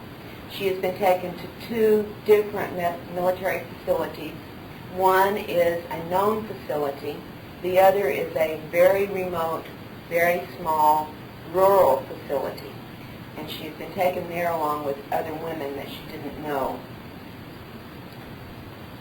Now, in the beginning of the experiences that Angie was having with the aliens, and she had these before the military became involved in this, she thought the aliens were very much her friends. There's a very tragic story about what they did impregnating her and she thinking they were giving her a gift. She and her husband had been trying for several years to have a child, and finally the aliens in one of the encounters implanted her with a fetus, and she thought it was their gift to her. And when they confirmed the pregnancy, they named the baby and told all of the relatives, and were getting plans for the nursery. Angie doesn't know about this stuff at this time. She didn't know they always come back and get the fetus, which they did. Then when the military began showing up in these experiences, she was told by the aliens that the aliens, controlled the military personnel who were with them. But she was told a number of things, and not all of them were consistent. For instance, in one of these abductions, the one when she was with the other women, she was told by the medical personnel who were performing examinations on her and the other women that she was part of a genetics and cloning experiment. Another time when she was taken by military personnel into a van that had driven onto the farm, and it had some very strange electronic equipment inside that she doesn't recognize the purpose for or how they function, but she was interrogated for over an hour about a number of things, and while she was in this van being interrogated, she was told by the leader of the group that was interrogating her that she was part of a mind control project or operation that was run by a, quote, high-shelf military group working mainly in underground facilities. And I don't know what high-shelf means, neither does Angie. When she was abducted with the 3 other women and taken to the rural remote facility, gynecological type exams were performed on the women. Also, implants that she was told by the military doctors were our implants put into her to monitor alien implants. This procedure was also performed. And then she and the women were taken as a group into a room where a military officer harshly and threateningly questioned them all about what aliens were involved in their experiences and what kind of events were occurring. Well, now that's in that second category of information where it's very, very hard to get observable, confirmable data to support these stories. But I will say, and I'm making this public every time I speak in public, that I have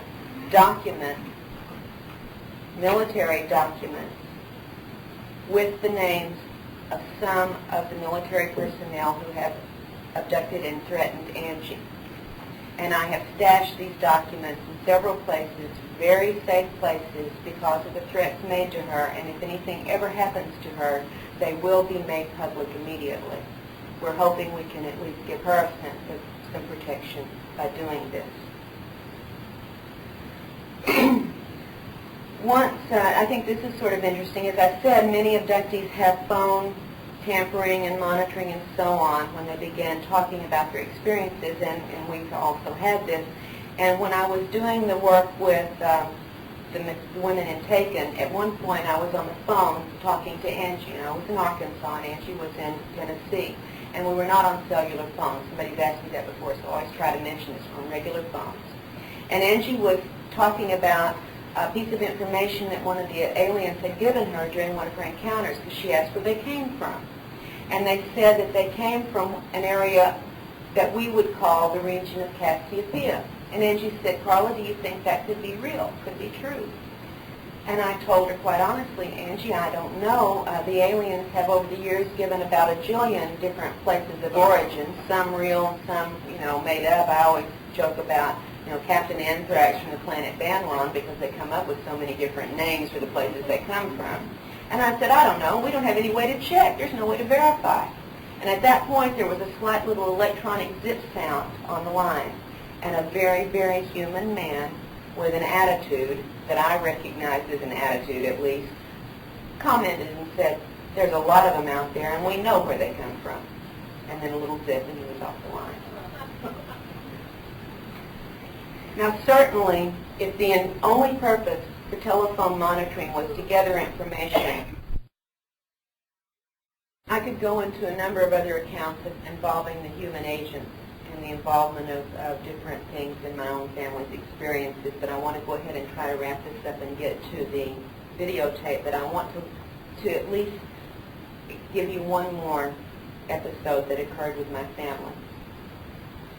And this isn't Into the Fringe, by the way, because that's our account of what went on during this period. My son, as I said, was a physics student at college, and he was engaged to a woman who was also a physics student. They've both since gotten their masters, gotten married, and are producing some really nice children. But at this time, they were simply engaged, and my daughter-in-law came from a family that didn't have a lot of money, and the only way she could afford to go to college, even a state university, was through some sort of scholarship program. She was very smart, but money's still hard to come by. So her means of paying for this was to enlist in the ROTC officers program. And they would pay for her college, and in return she would serve a certain amount of time as an officer. In their senior year, when these events had begun occurring consciously with us, my daughter-in-law had developed some medical conditions that necessitated her withdrawal from the program. But it's not easy to get out of the ROTC officers program. It takes a while. It takes a process and paperwork and time. And she hadn't gotten out at this point. But the seniors in the program had to make a duty assignment request upon approaching the graduation. So even though my daughter-in-law knew that there was a time coming when she would be out of the program, it hadn't happened yet, and she had to go ahead and make a duty assignment request. She chose the one that would have kept her, in case they didn't let her out, nearest to her doctors. And that happened to be a meteorological assignment. And she signed up for that. And it was a female ROTC sergeant that was in charge of the detachment there. And when she saw what my daughter-in-law, Megan, had written down on there, she freaked out. And she said, you can't do this. You don't want to be in the meteorological program. She said, don't you want to get into the R&D program? And this is a quote from the ROTC sergeant. She said, that way you'll get to find out the truth about UFOs and aliens. You might even get to do tests and research on them. And this so frightened Megan that she did not reply. She simply left in a running lead, left the building, and immediately came home very upset to tell us what had happened. And she kept saying, how did they know? How did they know? Because we had not told anyone except on the phone to UFO researchers. She says, how did they know? We don't know how they knew. We do know how they could have known, but we don't know why they would make such a blatant statement from an Air Force sergeant straight out to this poor woman and scare her the way that they did, because then she realized there were no secrets, that somebody was paying attention. Well, in closing, so we can get to the video, I'm going to summarize the important points I really hope you'll consider from what I presented today. First, our own human authorities are seriously concerned about and involved with some aspect of this abduction agenda. And when humans are involved, surely there must be some trail of events and of evidence and of witnesses, which means that we have a potential to really get some hard facts because of the human involvement. There has to be a trail. It may take a heck of a lot of work and effort and cooperation from some in authority to find this, but it's potentially there and it should be pursued. Secondly, much of the abduction agenda clearly has a physical focus that I hope will raise questions and doubts in our minds, as it does in yours as it's done in mine, about many of the alien claims to be here on a primarily spiritual mission. As I have said before, and I hope you'll pardon my crudity, angels don't do rectal probes, but these beings do. The implications of both the implants and the reports of the cloning procedures to me are so potentially explosive that these allegations also must be vigorously, thoroughly investigated and pursued if we are really serious about finding out what is going on with the alien agenda. And if we can get past our wishes for what is going on and decide we're ready and mature enough to handle the truth, then these are the areas we better start looking into. And third, absolutely important, we need to recognize the deceptions that are employed to keep abductees, and therefore the rest of the community, from knowing about the actual activities and the entities involved in these procedures. To me, the controls that they exert and the deceptions that they use imply to me that there is something within us humans and something that we could be capable of doing that would upset their apple cart, and they don't want us to know about it or be able to do it. You don't hide something unless you have something to hide. And you don't take control of someone unless they have the potential to upset your procedures. And my goal, of course, is to upset these procedures entirely. I'll tell you the good news. The good news is that in a number of cases in the last year or so, I have seen individuals who have been able to break free of the controls, at least to some degree, to upset the procedures to some degree, to resist the intrusions to some degree, and certainly to see through some of the illusions that have been presented to them and say, I know that's not real. It tells me that we are capable of penetrating this. We are capable of doing something that will stop it or change it at least, and be able to, perhaps because we're developing new perceptions, be able to see these things coming and react properly. Now, the scientists tell us that any species that is put into a serious stress situation will develop new coping mechanisms. New mechanisms that they didn't need before when the stress wasn't there. And these may manifest in new intellectual abilities as well as in new physical abilities. And certainly, what we're seeing going on with the abduction agenda is a stress situation, and it may be pushing us individually and therefore also as a species to develop and to have emerged within us new abilities to resist and to cope and to overcome for our species survival. So that, I think, is the good news. We're seeing this happen now in individual cases. And the more it happens in the individual cases, perhaps the more it will catch with the rest of society. The morphic resonance theory, perhaps, may be at work here. If these encounters have been a hidden part of our reality for a long time, like some researchers in this field believe, then I think that the recent explosion of contact reports, consciously remembered encounters, and people being able to come forward and share information like we're doing here today, and to resist in so many cases, is surely proof that things are not business as usual in the abduction game anymore. Something is very much on the changing, on the transitional edge here, and I believe it's us doing the changing because we're having to. But until that is accomplished to some more competent level than we reach now, without an understanding of these screens and this virtual reality capability, we're going to be left with only alien-created illusions and scant, partial, confused, misleading memories to assess and act upon. And that will keep us from any useful, real response to the real situation. So far, as I said in the beginning, UFO research has given us no conclusive answers, but we do have at least these few important pieces of information upon which to build and from which to move. We know the abductions are real. We know the abduction agenda includes very physically oriented goals and procedures. We know that the abductors contradict themselves and give false information as well as information we have no way of verifying. We know they're capable of masterful illusions. We know that they always attempt and normally succeed in taking control of us during all the encounters. And we know that our government knows about this and is actively involved to the level of carrying out covert and clearly illegal actions against us because of it, whatever their reasons may be. No matter what the truth finally proves to be, and I pray with all of you we find that truth at some point, without it and without pursuing it and accomplishing a penetration of these masquerades, we're going to be just like little children playing with shadows. We're going to be ignorant, we're going to be uninformed and unempowered to confront properly and deal with the entities behind the charade. Now, thank you for your attention. I want to now run the video, and I will make some commentary on what you're going to see. And then it'll be question and answer period for anyone who has anything they'd like me to further pursue.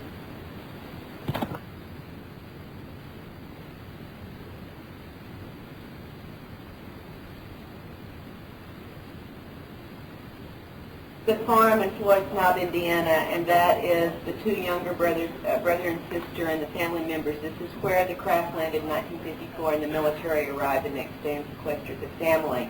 Again, Pat asked me to make as much of this public as I could so we could look for potential witnesses, so I wanted to show you the farm. This is the soul machine that Pat was placed on and heard the sound of her soul, as she said, and in the room where the alien entity standing is the one she was taken into, where the bodies were stored, and she was shown those bodies for the resurrection. Only two of these women, by the way, are artists of any sort, so these drawings are, for the most part, fairly unsophisticated. This is Polly's drawing of an alien type that's reported not as frequently as you might think, but in some cases we've gotten a number of reports of these furrowed, browed, or bulges, ridged areas over the heads of what otherwise would be typical gray aliens. So I wanted to show you at least a variation on the usual. Many people report, like this drawing of Lisa, seeing hooded entities along with the other typical alien sorts. But so often we don't get to see their features. But I wanted to include this because Lisa was able in one instance to see some facial features within the hooded area. I have never been able to see facial features when I've seen this type of entity. This is Lisa's drawing of the bulbous-headed or dolphin-headed type entity, again from crude drawing, but not the typical gray forehead area. It's as if it bulges over like a porpoise's head does, and in company with other typical alien sorts. This is not an infrequent report. Now, Little Gray in the Hat. It looks sort of funny, but we have a number of reports, including Strebers and my own experiences, where we've seen typical grays with a hat of some sort on. Maybe they just, I mean, I have no explanation, but I wanted, if any of you have seen this, to know you're not the only ones who have seen a hat on an alien. Now, this is Lisa's drawing of a ridged-nosed entity that Linda Howell's got a much better drawing of in her latest book. And in Lisa's case, this was with other entities, including the next one you're going to see, which is her very poor drawing of a reptoid-type creature with vertical slit eyes and the clawed fingers. And those two entities were together in a scenario where Lisa was raped. It has caused her a lot of trauma, to say the least. And she does not like the raping reptoids, as she calls them. I know you've heard of others, including Leah Haley and a few that have spoken out who have had similar events in their experiences. The triangle and circle insignia. Many of the insignia and symbols that abductees report aboard craft or on uniforms involve some variation on the triangle and the circle.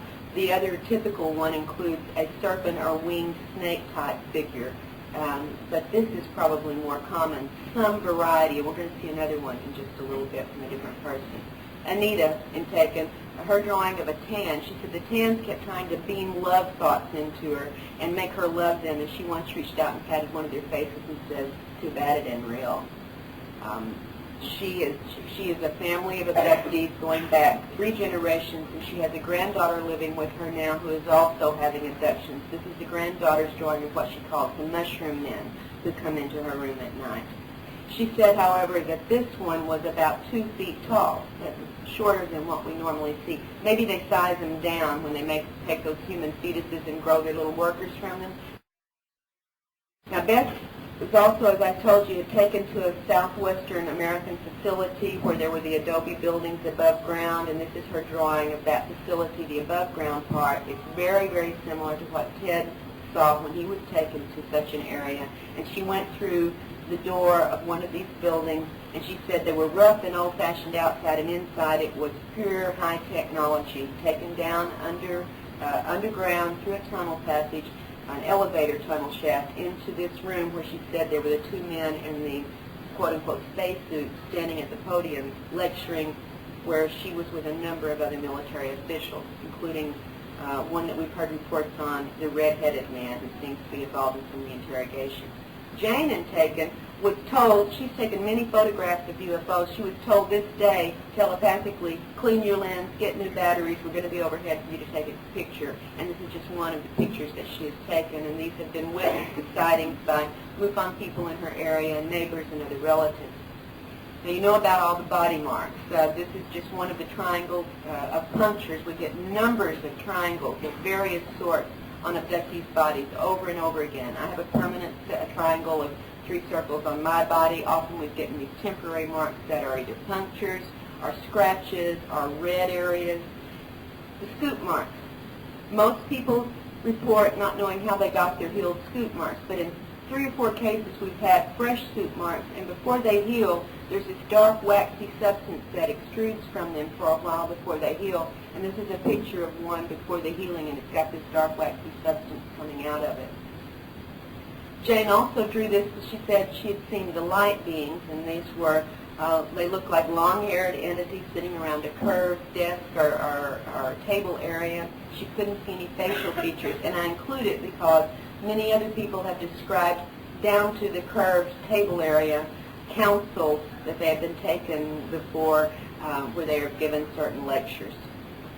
In this, Jane remembered seeing aliens working at some sort of controls or equipment, hearing them read off a list of sites and locations in Texas and Louisiana, and then she heard the words, activate, activate, activate. She has no idea what this means. This is all she remembers without hypnosis of her event.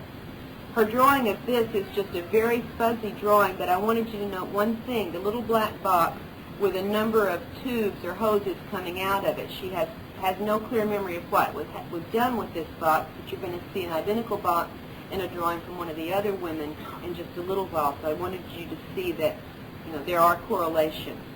Now, Jane remembered consciously what she thought was being taken to a desert or a tan world, where she saw this series of events she's painted to try to explain what she saw consciously. A large black UFO flew into sight. She's on this desert world, which many other abductees have talked about.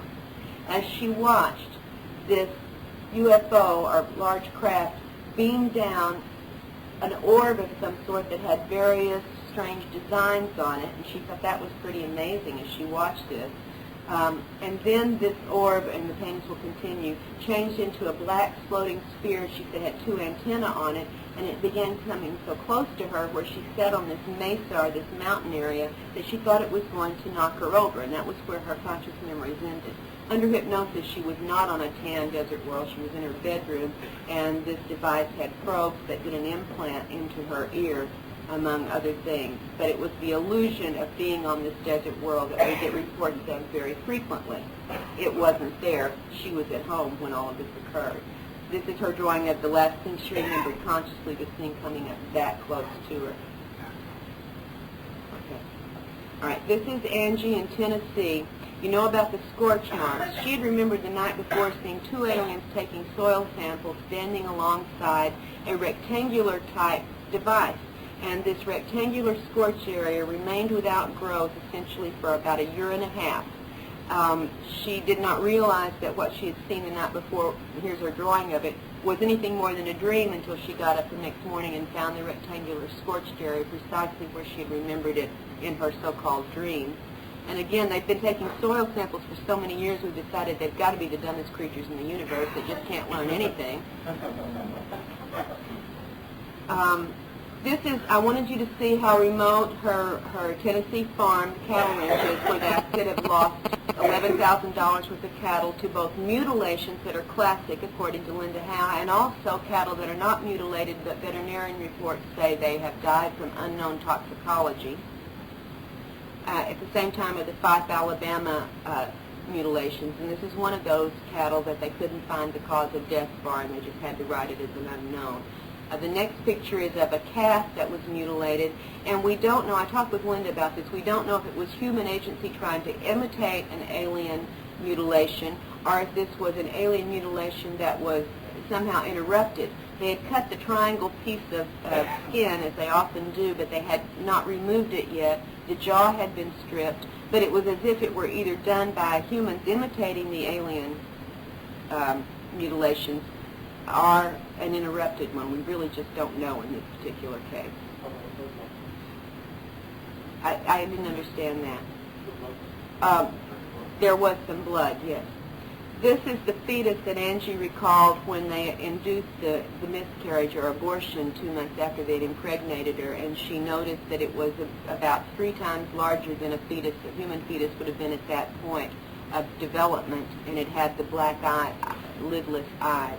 And this was the device they inserted vaginally that caused the miscarriage to occur. I haven't seen this reported before, but I'm interested in any similar reports that any of you may have on this, about this kind of a device. These are just some of the typical puncture marks and body marks. These are on Angie that concurred with certain recalled abductions. Her drawing of the fetal nursery. She was taken there 5 months after she had the loss of the fetus, and she asked what had happened to her baby, and they told her its soul had been recycled and its physical body had been made good use of. Again, now you see the black box in the corner with the little tubes coming out of it, and this is Angie's drawing. Angie's an artist, by the way. She's an illustrator, so her drawings are pretty thorough. And the box is similar to exactly what Jane had drawn from her very scant partial memories of being taken out by the aliens. She didn't know what the box was for. Angie, I asked Angie to draw this because she said in one instance she had seen a gray with clothes on, which most often is not reported. So she drew for me this, what she perceived to be this sort of grayish, metallic gray jumpsuit with a cinched in or gathered waist on the particular gray that was wearing clothes when she saw it. And this one is a very bumpy-skinned, rough-skinned entity she saw, I think, only one time. It had the long, knobby fingers, and she didn't really remember about the feet, but she went ahead and put them on there just so it would look like a complete drawing. But she said it was a very rough textured skin, not at all like a smooth, typical gray skin. Humanoid-looking entities, or human-looking entities, in several of these encounters have been reported, and this is Angie's drawing of 2, one male and one female. The male in the background has a hood on and some kind of device on his chest as if he's measuring something, and the female escorted Angie aboard the craft where certain exams were performed. All right, you may not have heard much about the troll or dwarf figures, but in this instance when they came into Angie's home, it wasn't Angie they abducted, it was her husband. And he did remember this consciously. It scared him so much he really doesn't even talk about this stuff anymore. And he has a former intelligence background. He really did shut down when he had to face this particular thing. Again, another symbol here with triangles and a version of the circle, in this case the crescent, that Angie had observed on the belt of one of the entities aboard the craft. And we get variations on this triangle and circle business over and over again. And of course the triangle marks in the bodies lead us to think of it as basically their logo or their brand in some ways. An unusual craft, I'm hoping for other reports that may come in with this spiked craft. I have not seen this myself before, but it's one of the craft that was over the farm area where Angie lived. And the second craft we're going to see in just a minute has some very close similarities to the Gulf Breeze craft. It's got the bottom area, you've seen the bottom view at the top, and then the side view that has a very close description to what the Gulf Breeze residents have reported in the bottom of the craft they see most commonly there. And I asked her to give me a drawing so I could estimate size on this craft, and here's her drawing. So she's standing down there below it, so you can see a proportion of the ratio of her to the size of the craft, to give you some idea of how large it was.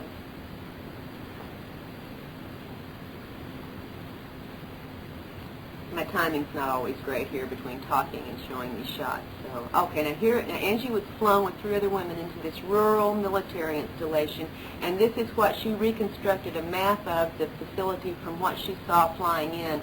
A dirt road curving up at the top, 3 large buildings and smaller outbuildings, and 2 areas where various aircraft were parked.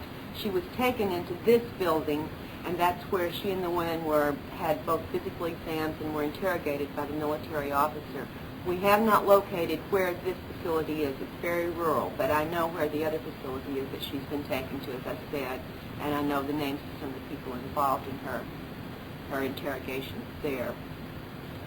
This is the craft in which they were flown. She said it was really strange. On one side there was a regular like wing, and it had a U.S.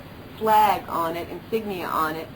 And so if you saw it from that side, it would look like a winged craft, but on the other side was a flat area, and in the back of the plane were compartments like closet areas, and the women were placed each into one of these closets when they were taken there. Have you heard reports about the rotorless helicopters? Here is Angie's drawing of one that she saw in one of the military underground facilities, that it looked like an upturned, upside-down helicopter without the blades, and we've gotten reports of these kinds of craft over the years from a number of areas. And I almost want to say ignore this one. You'd have to see the pictures up close, but she was trying to take photographs of some of the overflights of craft above the farm, and she snapped these 2 pictures back to back, and in one of them, if you had them up close with an enlarger, you would see in one of them there is a UFO in the crossing of that main bar with one of the contrails, but it's not in the other picture. Amy's drawing of her first conscious sighting of UFOs in 1981, 5 craft over the university housing area, University of North Texas. She said she did have an abduction at this time. It was a very confusing little abduction, but she's had stuff all of her life. As a child, she was taught different things that abductors report, like how to pass through solid objects, telekinesis, affecting electrical equipment. And she said in the last 2 years they've begun now teaching her 2 young daughters the same things that they were teaching her. And of course she can't do them when she's alone, just when she's with them. One of the daughters drew this. This is the large ball of light that she has seen on a couple of occasions come into the house, the child has. But more frequently than this large one, she has seen a very small ball of light, more like the probes we typically hear about, and it's one of the few cases, and we have others but very few, where there seems to be a tail or appendage or something coming off of the probe light. And as I said, both of these have been drawn by her daughter, who's had a number of alien encounters herself. And in fact, the next drawing is a page of doodles and designs that this daughter had just made. The mother sneaked away and made me a copy of, and you'll notice that the aliens have the vertical slit eyes, and the triangle again, and the circle. And this is, like I said, a second grader's doodling, obviously expressing some of the things that she had seen or witnessed in her events. At one point, Amy, early in her life, or adult life, had come to consciousness as she was floating out of the house, being floated out of the house. And she said it was the most amazing thing she had ever experienced up to that point, to wake up and you're in midair floating through the doorway and out the door. She has no memory of what happened when she was outside. This is the FEMA facility across the street from where Amy lived when the human representatives and the aliens who took her and removed the implants. This is where she lived. This is the facility in the same town. We lived in this town when my husband was also taken to an underground facility where there were stored equipment and military personnel, and we have just wondered if that was the same facility. Amy's conscious memory of that time when she was taken and the apology was given to her began with what she thought was a giant moon with little aliens floating in front of it, but that image or illusion soon disappeared, and what she saw instead was there was no moon, she wasn't outside, there were no aliens floating. In fact, she was in her dining room, and there were men and non-human entities there who took her from her house. She thought they were normal men. She said they looked absolutely like any man you might see anywhere, until at one point when she was in the underground facility, she got up close to one of the men and looked at him very carefully, and he had the vertical slit eyes. So she looked at the other two men and noticed they were wearing contact lenses that made their eyes look normal. And when the man saw that she had noticed this, he sternly, told her, "You will not remember this. You will not remember this." But she managed very consciously to remember quite a bit, as it turns out. This is that room, the underground room into which she was taken, where the apology was made. And you can see, if you've ever seen Mission Control Center, how similar this looks to that kind of a setup.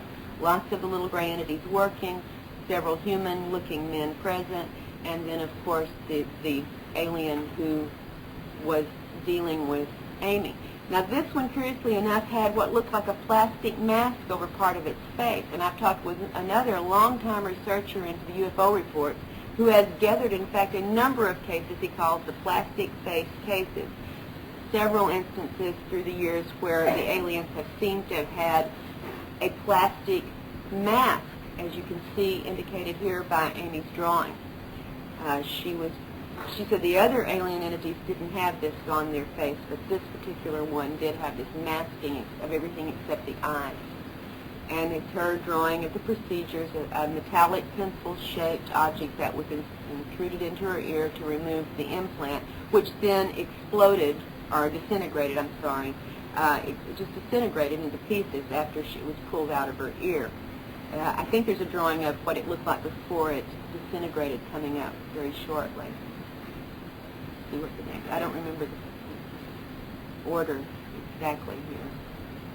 Okay, no, then this is her drawing of what happened after the ear implant was removed. The alien asked her to bend over on this desk area, and she used the same instrument to cut into the back of her neck. It was painless, absolutely both of them painless, and removed a small metallic thin rod, less than an inch long, that had filaments or tiny wires coming out of it, and she was told it was removed from this part of her brain. That was the best explanation Amy could make from what the alien had told her.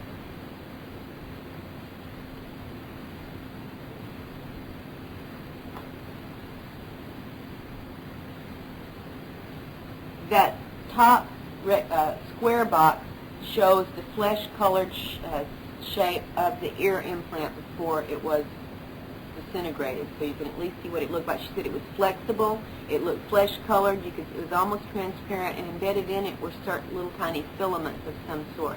She didn't know if they were wires or what they were. This, the top shows where the alien told her the new implants were now being placed below and slightly behind the ear. The bottom left drawing is the shape that looked like a little metallic tic-tac, and that's what she was told were the new implants that were being used to control the brainstem activity, and that these were not for monitoring but for control. And the last thing she remembered was the alien coming up very close to her face, staring into her eyes, and she was trying very hard to remember what was on the big screen, but the alien's eyes kept her so concentrated that she could not recall or was not able to take in the information about what was on the large screen. Amy had a daytime sighting of 4 UFOs over Dallas-Fort Worth Airport at noon one day when she went out for lunch. Saw 4 circular craft coming. As they approached closer, they changed to look like 4 sort of airplanes. Then the airplanes lined up nose to tail, solid nose to tail, and then merged into a single disc that flew away.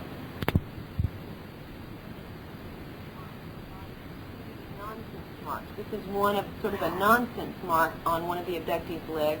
We have, besides the punctures and bruises and claw marks, simply designs that appear on the body after certain encounters, and we've yet to fathom anything about what these designs are. The final drawing, Amy trying to show how close some of the black helicopters have come down over where she was living after she moved away from FEMA's facility into a trailer park before she moved to another town and a house. And she said they came down this low over the house time after time after time, and the neighbors complained, and everybody saw them, so they were real copters. This is an excerpt from Angie's take.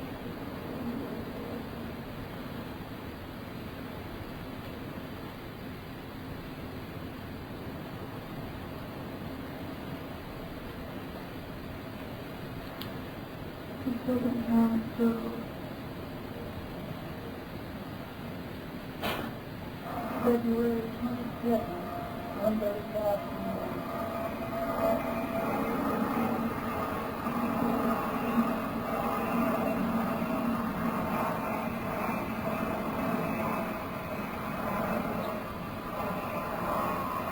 By the way, none of the nearest military or civilian airports say that this is any of their stuff. February 27th. 10 minutes later, it's back. This is the third time now. Circle this remote farm. C-135s very frequently. Also a number of different helicopter varieties, which you'll see a little bit in just a moment. 2nd, 2 p.m. 15 minutes later, it's back again.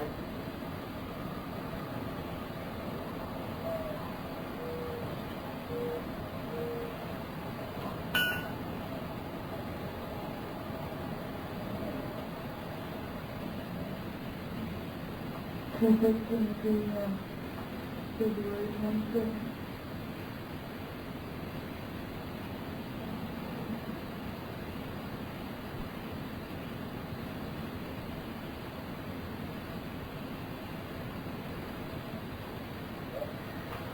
The next day, they found a large uprooted, still living tree.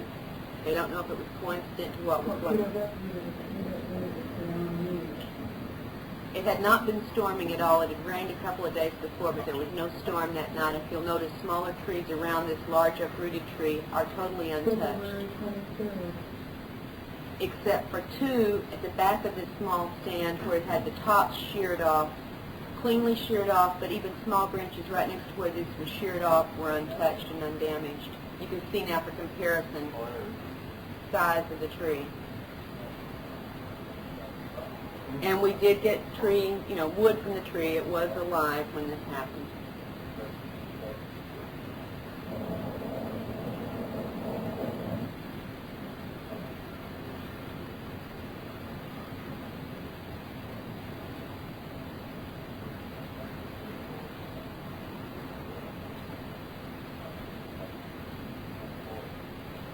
If it was wind, it was very selective wind. There was no wind anywhere else that night.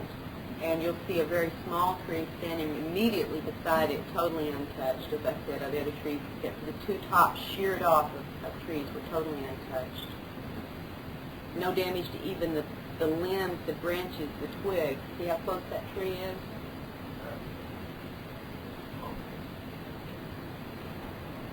That's one of the sheared off tops, and if you could get up close, as we were able to do, the tiniest branches around it were unharmed, but it was sheared off, the main trunk, and then a second one toward the back, also the same thing, the top sheared off, but no damage to the smaller.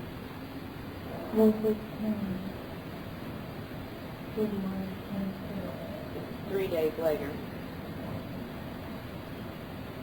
And this is just a tiny bit of the activity that's been for 2 years now over Angie's property.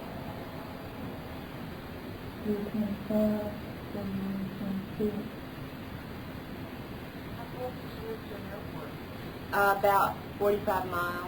But we've checked, and they all deny, both the civilian and the military that's farther away from there, having any, but this is not theirs. There's no flight training paths, etc. over the property. And there were no flights over it until she got in contact with me. None at all.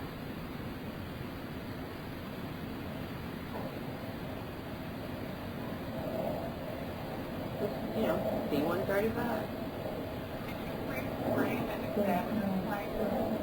Yeah, and on the original you can see some real sophisticated antenna array that doesn't show up when you project it like this.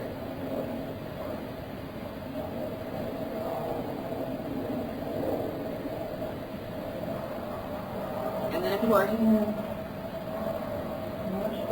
the helicopters that all of us know and love so much.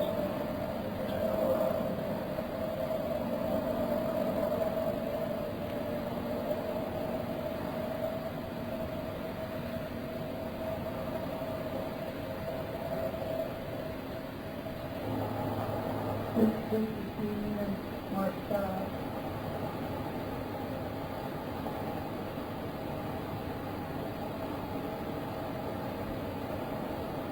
By the way, in one of our helicopter overflights, we had 3 helicopters flying so close together that their rotor blades were intermeshed like egg beaters. And I've talked to helicopter pilots, and that doesn't happen. It did in this case.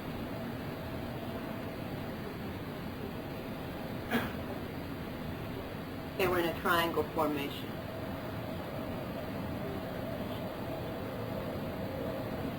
March 6, 3 p.m.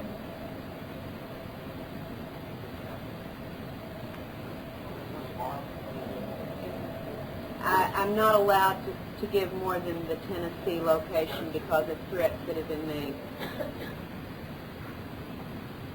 Okay, that's just about it, folks. And thanks so much for being patient and sitting through this with me.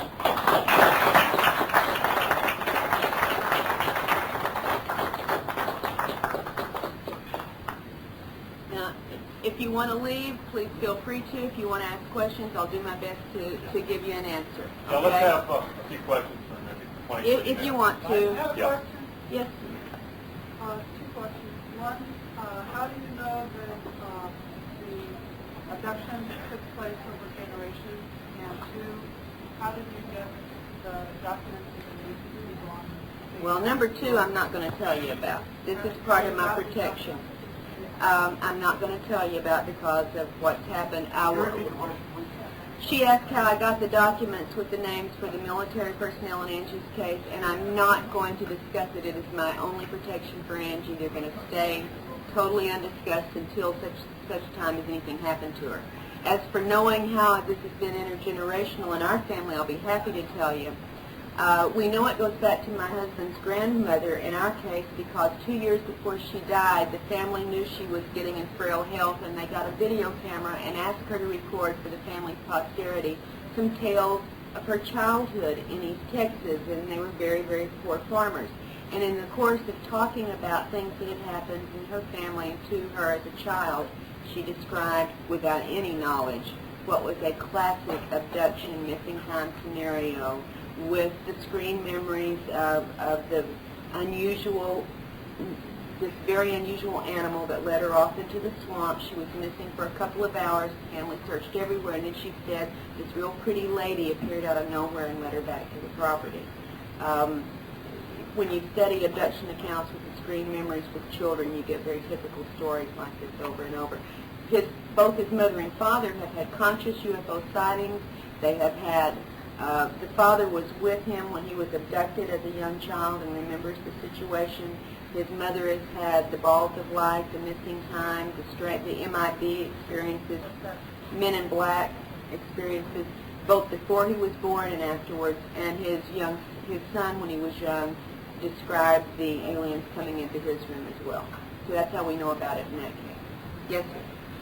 He discussed flight manipulation technology originated in Nazi Germany. We acquired it when we lost the war. I don't have a clue. Yes, sir. From your research, not really any investigation how deep involved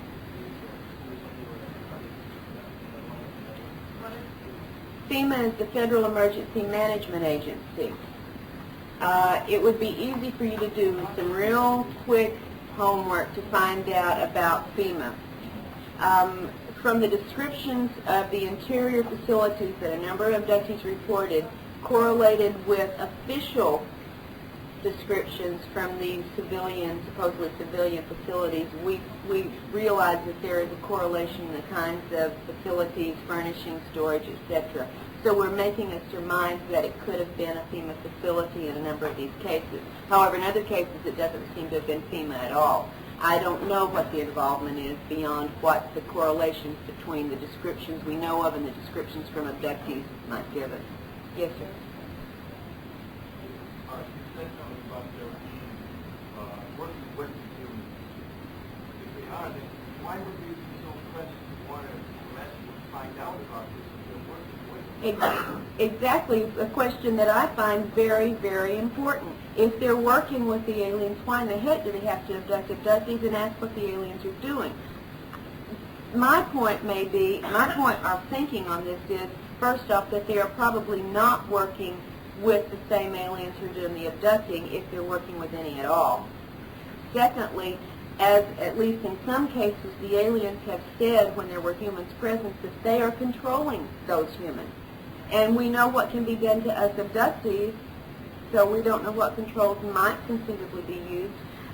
Perhaps there's more than one non-human group at work here, and one's trying to find out about the other. I don't know. Until they let me into the facilities and I can be debriefed, I can debrief them and look at the manuals. I'm not going to make anything other than guesses.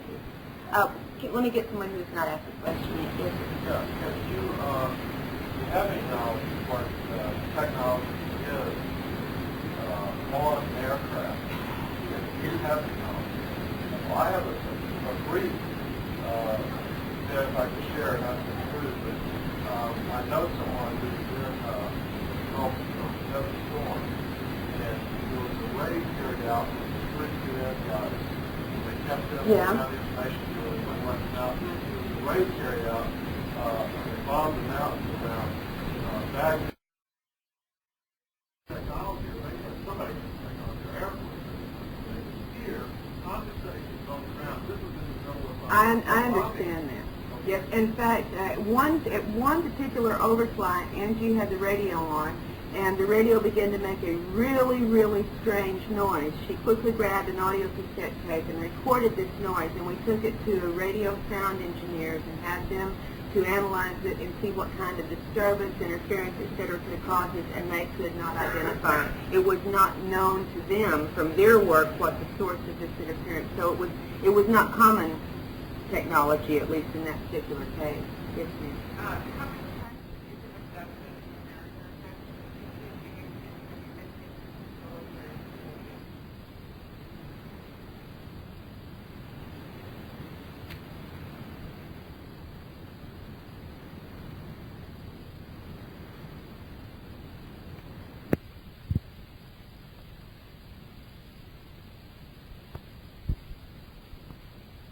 Them since I was 5 years old, but didn't know what they were.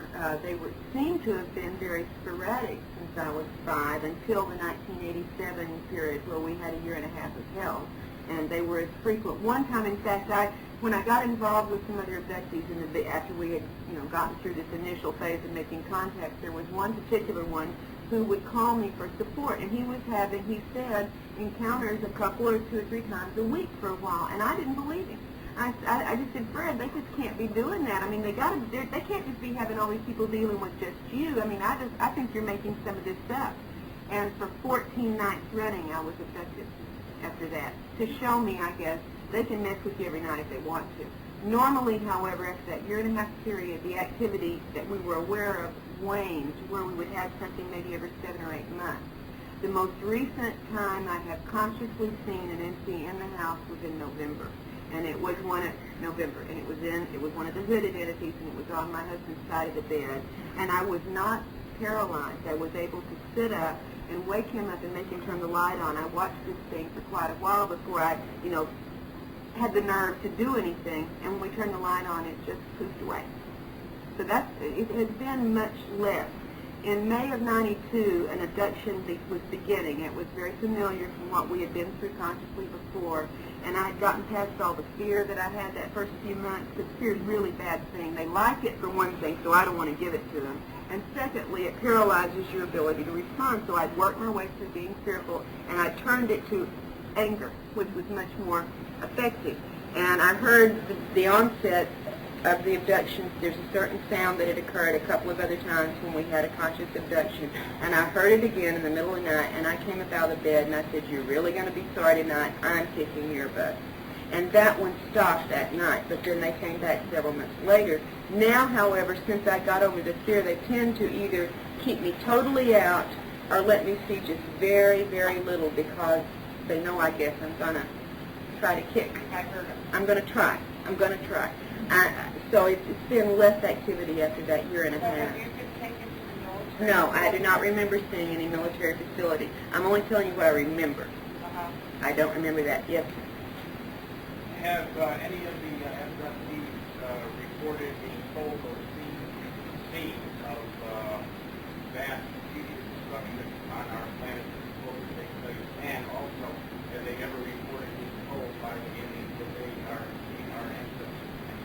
Well, yeah.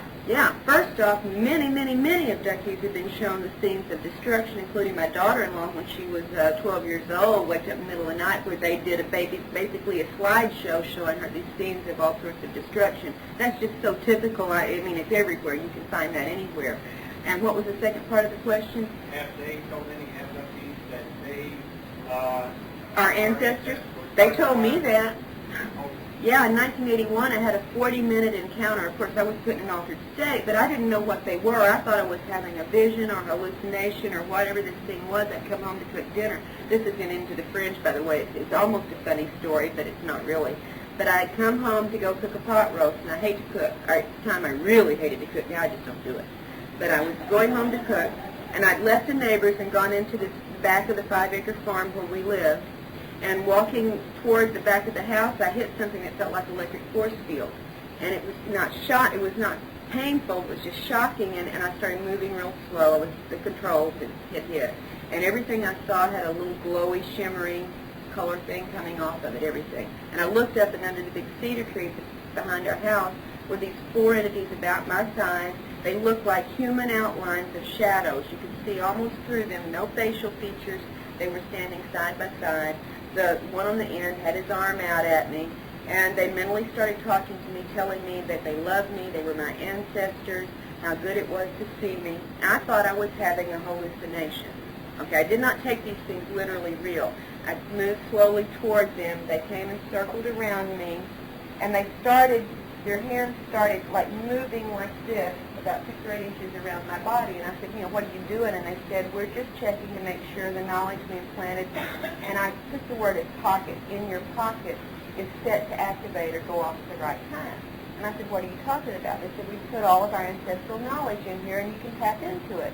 And I think I'm having hallucinations, so I don't take it seriously. And I started joking. And I said, well, surely one of my ancestors somewhere along the line was a good cook. Can you tap that open? And they said yes, and I said, well, basically it's been fun talking. I got to go in and cook dinner. They came in the house with me. Everything was still under the glow. I was still under the controls. I went in the bathroom, washed my hands. The stove had the glow. The toilet had the glow. Everything had the glow. Came back in the kitchen, and I perceived, although they were identical, I perceived 2 as male and 2 as female. And the 2 males stood beside the stove and directed me through every single step of cooking the pot roast. The 2 I perceived as females stayed behind me, and I would try to turn to see what they were doing, but I couldn't turn. And at one point, they got up behind my neck, and they were making a buzzing, mumbling noise that was really irritating to me, and I asked who I could see, I said, what are they doing? I couldn't turn. And they said, oh, they're just giving you instructions. Don't pay any attention. You just keep cooking. And I remembered all the way through getting this pot roast onto the stove. And then there was a gap in my memory, and the next thing I remember is it's been 40 minutes since I walked into the back of my yard and saw them, and I'm sitting at the table. The pot roast is boiling away. There's no aliens. There's no glow. There's no anything. And my husband came home from work, and I said, you would not believe the vision I had today. And I told him about this weird vision thing. And 20 minutes or so later, my son came home, and I told him about it, and my husband noticed that I had already forgotten a number of details by the time 20 minutes had passed. Okay, well then, did they go one step further and tell you or any other abductee who created them? No, not me. Yes, And how about the origin of the different races on our Earth? no, and if they did tell me, I wouldn't believe them. I tell you, they give so much alien lore that you can't check out. I mean, you remember back when they first started having contact with people in the 50s, they said, where are you from? Oh, we're from the moon, and we're from Mars, we're from Venus. And then we started space exploration in our solar system. All of a sudden, they're not from the moon and Mars and Venus. They're from Orion or Arcturus, somewhere we haven't got yet. It's always somewhere we haven't got yet. There's just too many stories, and I know they have lied in many, many cases, so I wouldn't believe them if they told me. I don't believe they were my ancestors, to tell you the truth. Towards the end, and that is going to help them break the control, but I don't know of any, fail-safe way to do it. Is somebody ready? Go ahead. Yes, ma'am. Stories about alien underground facilities, maybe I've just heard the same stories you have. We did make a trip back in '89 to Dulce when we had heard about all this stuff to see if we could find anything, you know, being intrepid explorers like we were. And we talked to the local population, the ones who would talk to us, and they laughed about it. They said there was nothing there. And we drove all the way around the Archuleta Mesa, and we never had anybody chase us or saw any weird craft or anything like that. So I don't know. It's just one of those rumors. You want rumors? We got rumors. Okay. With your knowledge of your family and the other people, as more and more people seem to be coming out to screen them or whatever, about what percentage of the population feel they have had contact from the percentage of the people that you know? You know 100 people and half of them, 100%? Well, there's some reasons I'm real hesitant to get into numbers or percentages. One of the reasons is that for every person who talks, I have a feeling from what we have gleaned that there may be 50 or 100 who aren't. Okay? So I can't judge from I can't make a good judgment from the ones who've talked. I don't have a clue how many people may be involved. We know it clusters in family groups. We know it's transgenerational. The first thing you do when a new person comes to you that thinks they've had experiences is you go talk to the rest of the family, and 9 times out of 10 you're going to find other members who've had it. So you extrapolate the numbers. You know what the Roper poll has shown. You know what the other abductee researchers have shown. It would just be a guess, a basic guess. Yes, ma'am. When you use the word under the control, were you suggesting an implant and you were talking about what she was talking No, about? The grip for that movie or what? I felt like it was an external control, like I walked into a field that once I hit this field, whatever control was exerted was being exerted. This has happened to other people as well. In fact, in the book I talk about a situation, and in the fringe, which I don't sell because I don't own the book, talk about a situation where my son and his fiance drove up to the farm because we'd moved out after this point and they were living there. And they drove up to an area where this field seemed to come into the car. And it passed basically between the passenger and the driver's seat and took control of my son. In fact, pushed him off and took control of him. So I don't know, but I do know I was abducted in the mid-1970s in the daytime in my car off Interstate 20.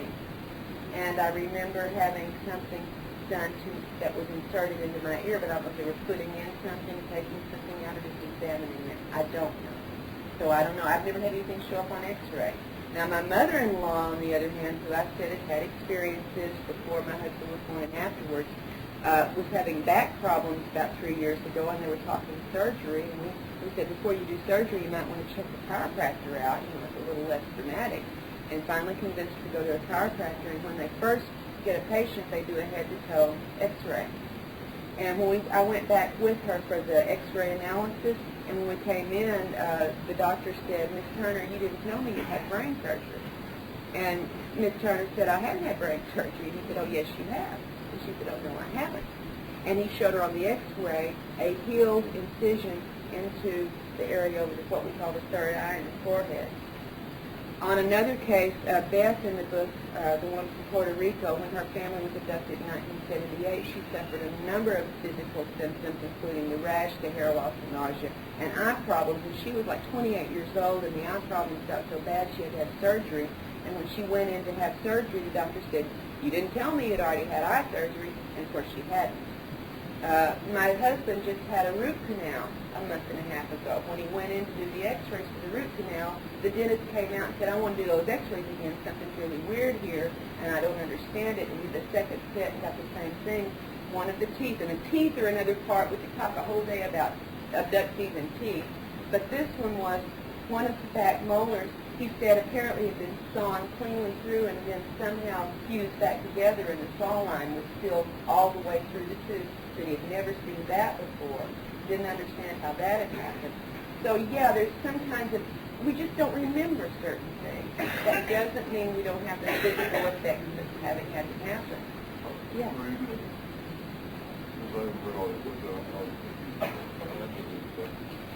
Are you, or have you already, attempted to actually get possession of those dental or medical cases where they record those anomalies and touch base Yes. on those and then compile them and Yes, present them? I have tried. Now, we can, in my husband's case, get the x-ray. He wanted to know if we had tried to get medical records documenting this. Those particular ones have such a... Yeah, that we can get. There's no problem. The x-rays from my mother-in-law's chiropractor, no problem. But when I thought I had established a relationship with my doctor when I got a new doctor when I moved to Arkansas, and I wanted one I could talk to about this to record and document the physical symptoms. And at one point in one November in '92, I had waked up, as many abductees do. I'm one of those that wakes up at 3 in the morning every morning, and I get up and go to the bathroom, and then I go back to bed. And I'd gotten up at 3 in the morning, gone to the bathroom, everything's fine, went back to bed, and I woke up at 7 in the morning and went to the bathroom and almost, launched off the toilet because there was something excruciatingly painful happening. And when I looked, there was a 3-inch slice in the genital region, as if somebody had taken a razor blade and sliced up a flap of skin. And I went to the doctor 2.5 weeks later. I was scheduled for a gynecological exam. I remembered nothing happening between 3 and 7, but apparently something happened. And I got up in the stirrups for my yearly gynecological exam, and she said, we'd already talked about the alien stuff, and she was very open to it. She'd had family members who had had sightings, and she was real interested. She said, anything happened lately? And I said, yeah, on the 2nd, I woke up and had this sliced area. And she said, wow, I can still see the scar very clearly. And I said, would you put it in my medical record? Would you please document it? She said, of course. She got a nurse in there to witness it. She drew diagrams of where the scar area was, put it on the notes with all the notes of my yearly exam. Last December, I demanded to be given a set of my medical records because I was fixing to change doctors, and they refused. It's state law that we can have our records upon request, and they absolutely refused to give it to me. I had to go to the Arkansas State Medical Board and press charges to get my file released. When they finally did release my file, that page was missing. So I went back to the board and said they only gave me an incomplete file. I want that page. And it took 2 weeks to get another page sent to me, and it wasn't the original page, and there was no drawing and no reference to it whatsoever. We've had medical records disappear out of clinics. Yeah, Sean. Yeah. Do you know, have you heard of any abductees who have been involved in training programs? Training for what? I don't know, any whatever task and or learning any type of weaponry. Sure, Okay. sure. A number of abductees have reported being taken and shown how to operate certain equipment aboard craft, even how to pilot the craft. They've been trained in a number of other ways, not about weaponry perhaps, but one of the most weird stories as far as training goes involves one of these underground facilities in human and alien people. 3 women, a nurse, a teacher, and a therapist who were friends from Oklahoma were making a trip together to Arizona several years back. This is one of Barbara's cases. And they were suddenly compelled, for no good reason, to get off the interstate and take an obscure little road out in the middle of nowhere. And when they did, they came to a really little weird gas station, grocery store little thing. And they went inside. One of them had to go to the bathroom. And the other 2 were trying to find something to eat, but it was really weird. There were shelves. There might be a can here and a can there, but it wasn't really stocked like a store. And the woman was a very long time in the bathroom. When she finally came out, like 30 minutes later, they got in the car to leave, and they couldn't talk. I mean, they couldn't talk. They could just burble. And this went on for about an hour, and then when they finally were able to talk again, they couldn't make sense when they talked. Like one of them wanted to say, I wondered what happened to us, and what she would say was something like, your foot is blue. It just took for a while before they got their verbal skills back. They knew something had happened. One of them had already had abduction experiences, so when they got back from the trip in Arizona, one of them went to Barbara and had regression work. What came out of that was so extraordinary that they made plans for the other 2 to come. They kept the information separately, and all 3 women went through regressions eventually. One of the women, all the women remembered being taken out a door from this little quote-unquote store into a tunnel entrance into an underground facility. They all described initially the same thing. From that point on, the story changed. One of the women, after getting to that point, screamed for the rest of the regression. Screamed. That's all she'd do. They had to bring her out. The second woman remembered being taken to a room, an exam room, put on a table, and fighting, very physically fighting against them, holding her down before she was sedated, and doesn't know what kind of exam she had. The third woman remembered going into the same facility, watching as the other two women were led away, while she herself walked over to sort of like a dressing room area, changed into her uniform, went to a computer console and said, "I punched in my code and went to work." Yeah. Have you heard of these tiny little surveillance cameras where the eye of the camera is smaller than the period on the page, thinner than a sheet of paper, and they can tack it to anything that's hard like window paper? So they, Well, I'm not surprised. I just haven't heard of them. Maybe I ought to do my homework on more of these electronic things, and I'm getting more towards educating myself on it. But you have to realize this is fairly new material for me to be dealing with, and there are some people here who've had human contacts who have done some of their homework on some of the technology around. So yeah, it's being pursued by a number of people. Was our time about up? Well, we got a few more. We got Okay. about another 5 or 10. Okay, yes, sir. Carl, at the beginning of the lecture, you mentioned that there's one of those similar that you're talking about, and you couldn't have a level of anxiety. Well, please don't, let me stop you there. Please don't be anxious and please don't be afraid. The abductors like that, and they use that energy. The first thing any abductee needs to do is get rid of the fear and turn it around to something that's outward rather than inward, because the fear is, first off, something they like, and secondly, it's paralyzing to the person involved. So may I just say that and then let you go ahead? I'm not personally, I'm not afraid. If this one particular group, and obviously you don't know what level of mind control is used. Do you think it's possible because the human aspect is involved? This big secret that you look at, they're not people maybe they're moving, they want to be deceptive. They want to instill this paranoia and this phenomenon is getting More open? more open. Well, I've heard that. Yeah, I've heard that theory, and certainly divide and conquer is a really good tactic for keeping people confused. Now, whether it's our people doing it or the aliens doing it, I don't know. But as I've watched what seems to be the preparation program, the media, etc., the attention about the alien activity that's seeping out through the advertisements and the sitcoms and so on, they seem to be putting out more of a placating message. That the aliens are okay, that it's all right, that they're there, but they're not threatening. So it would be weird for them to turn around on the other hand and try to fake bad aliens. I've heard some researchers who say anytime an abductee reports having a negative experience with an alien, it wasn't really an alien, it was a government agent. I call that the G-men in lizard suits theory, and I don't buy it. I think that these activities are traumatic, and I think that the abductors are basically using us to harvest material from us, and whether that's a negative thing to you, that's something you have to decide. To me, it is. It may be perfectly legitimate for them. I mean, the cows that we farm probably don't think of us as malevolent because they don't think a lot. But if they started thinking, or they developed the ability to think, they might think we were just god-awful. So all we're doing is eating them, you know? I don't know. I don't buy that it is that the negative alien information is mind control instigated completely to give aliens a bad name. No. No. Couldn't there be an energy that's absent or unconscious and then materialized in some of our fears?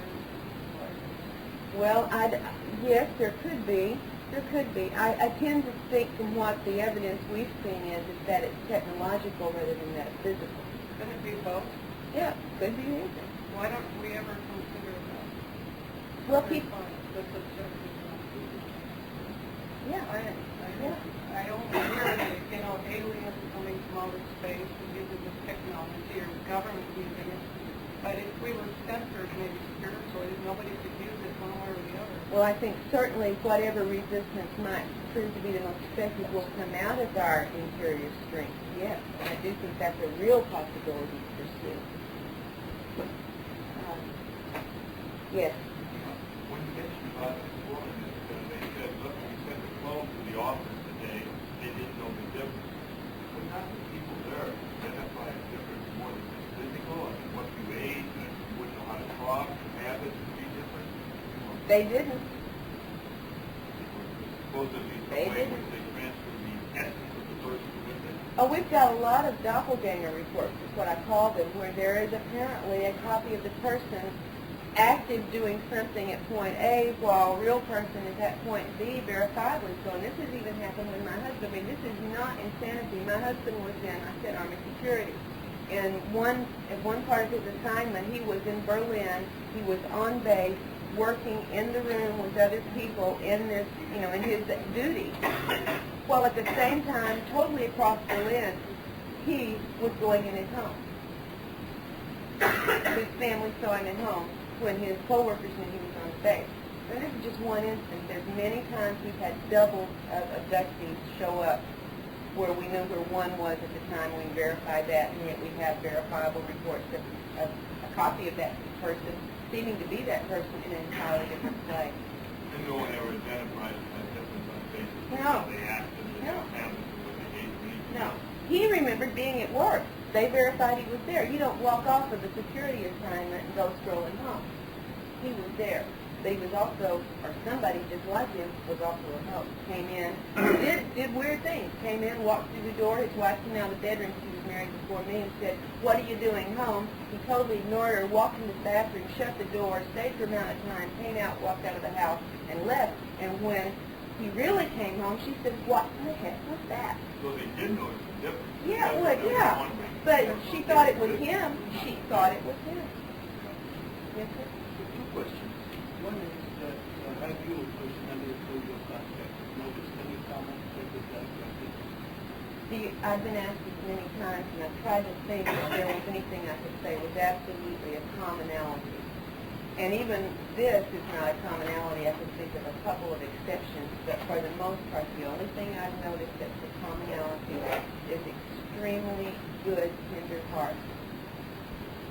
Tender, compassionate, and for the most part, high intelligence, for the most part, creative, not always, but for the most part. But the only common thread I found, except for maybe the exceptions I can count on one hand, are they don't abduct jerks. They don't abduct jerks, for the most part. One more question. They can make the double such effective. Why do they need all this really fresh? Okay. This gentleman asked an important question. It'll be the last one I think we have time for. He said if they can make bodies, grow bodies, clone bodies, everything with such effectiveness, why would they need our bodies, like in these processing plants? Well, remember I said I'm not sure these plants exist. They could be virtual reality, and they could be showing us these movies to manipulate our thinking in certain ways or for fear in certain ways, so it could just be a movie. If, in fact, they do exist, however, perhaps, as in Ted's case, where we've done some more work that, we talk about in the book that I didn't go into today, his theory on this is that periodically abductees may be cloned more than once, because what he picked up from the process when he was going through this is that, yes, they can grow physical bodies, no doubt about it. But the body that has not had the soul energy in it is like bread without yeast or soda without fizz. It's just not as good. And that's his thinking. You and I both know that yeast is breakfast. Well, you know what I mean. It's a metaphor. Don't get so technical on it. Carl, let me, last question. It's not a question. I want to suggest you supplement the response to this guy and that woman and this guy here who was questioned about anxiety, by emphasizing how many times in speaking you refer to the concept and the possibility of virtual reality. Very, I always woven do into the that. whole story about the possibility. There's actually a disclaimer about these scenarios. Right. I don't say these are physically real places.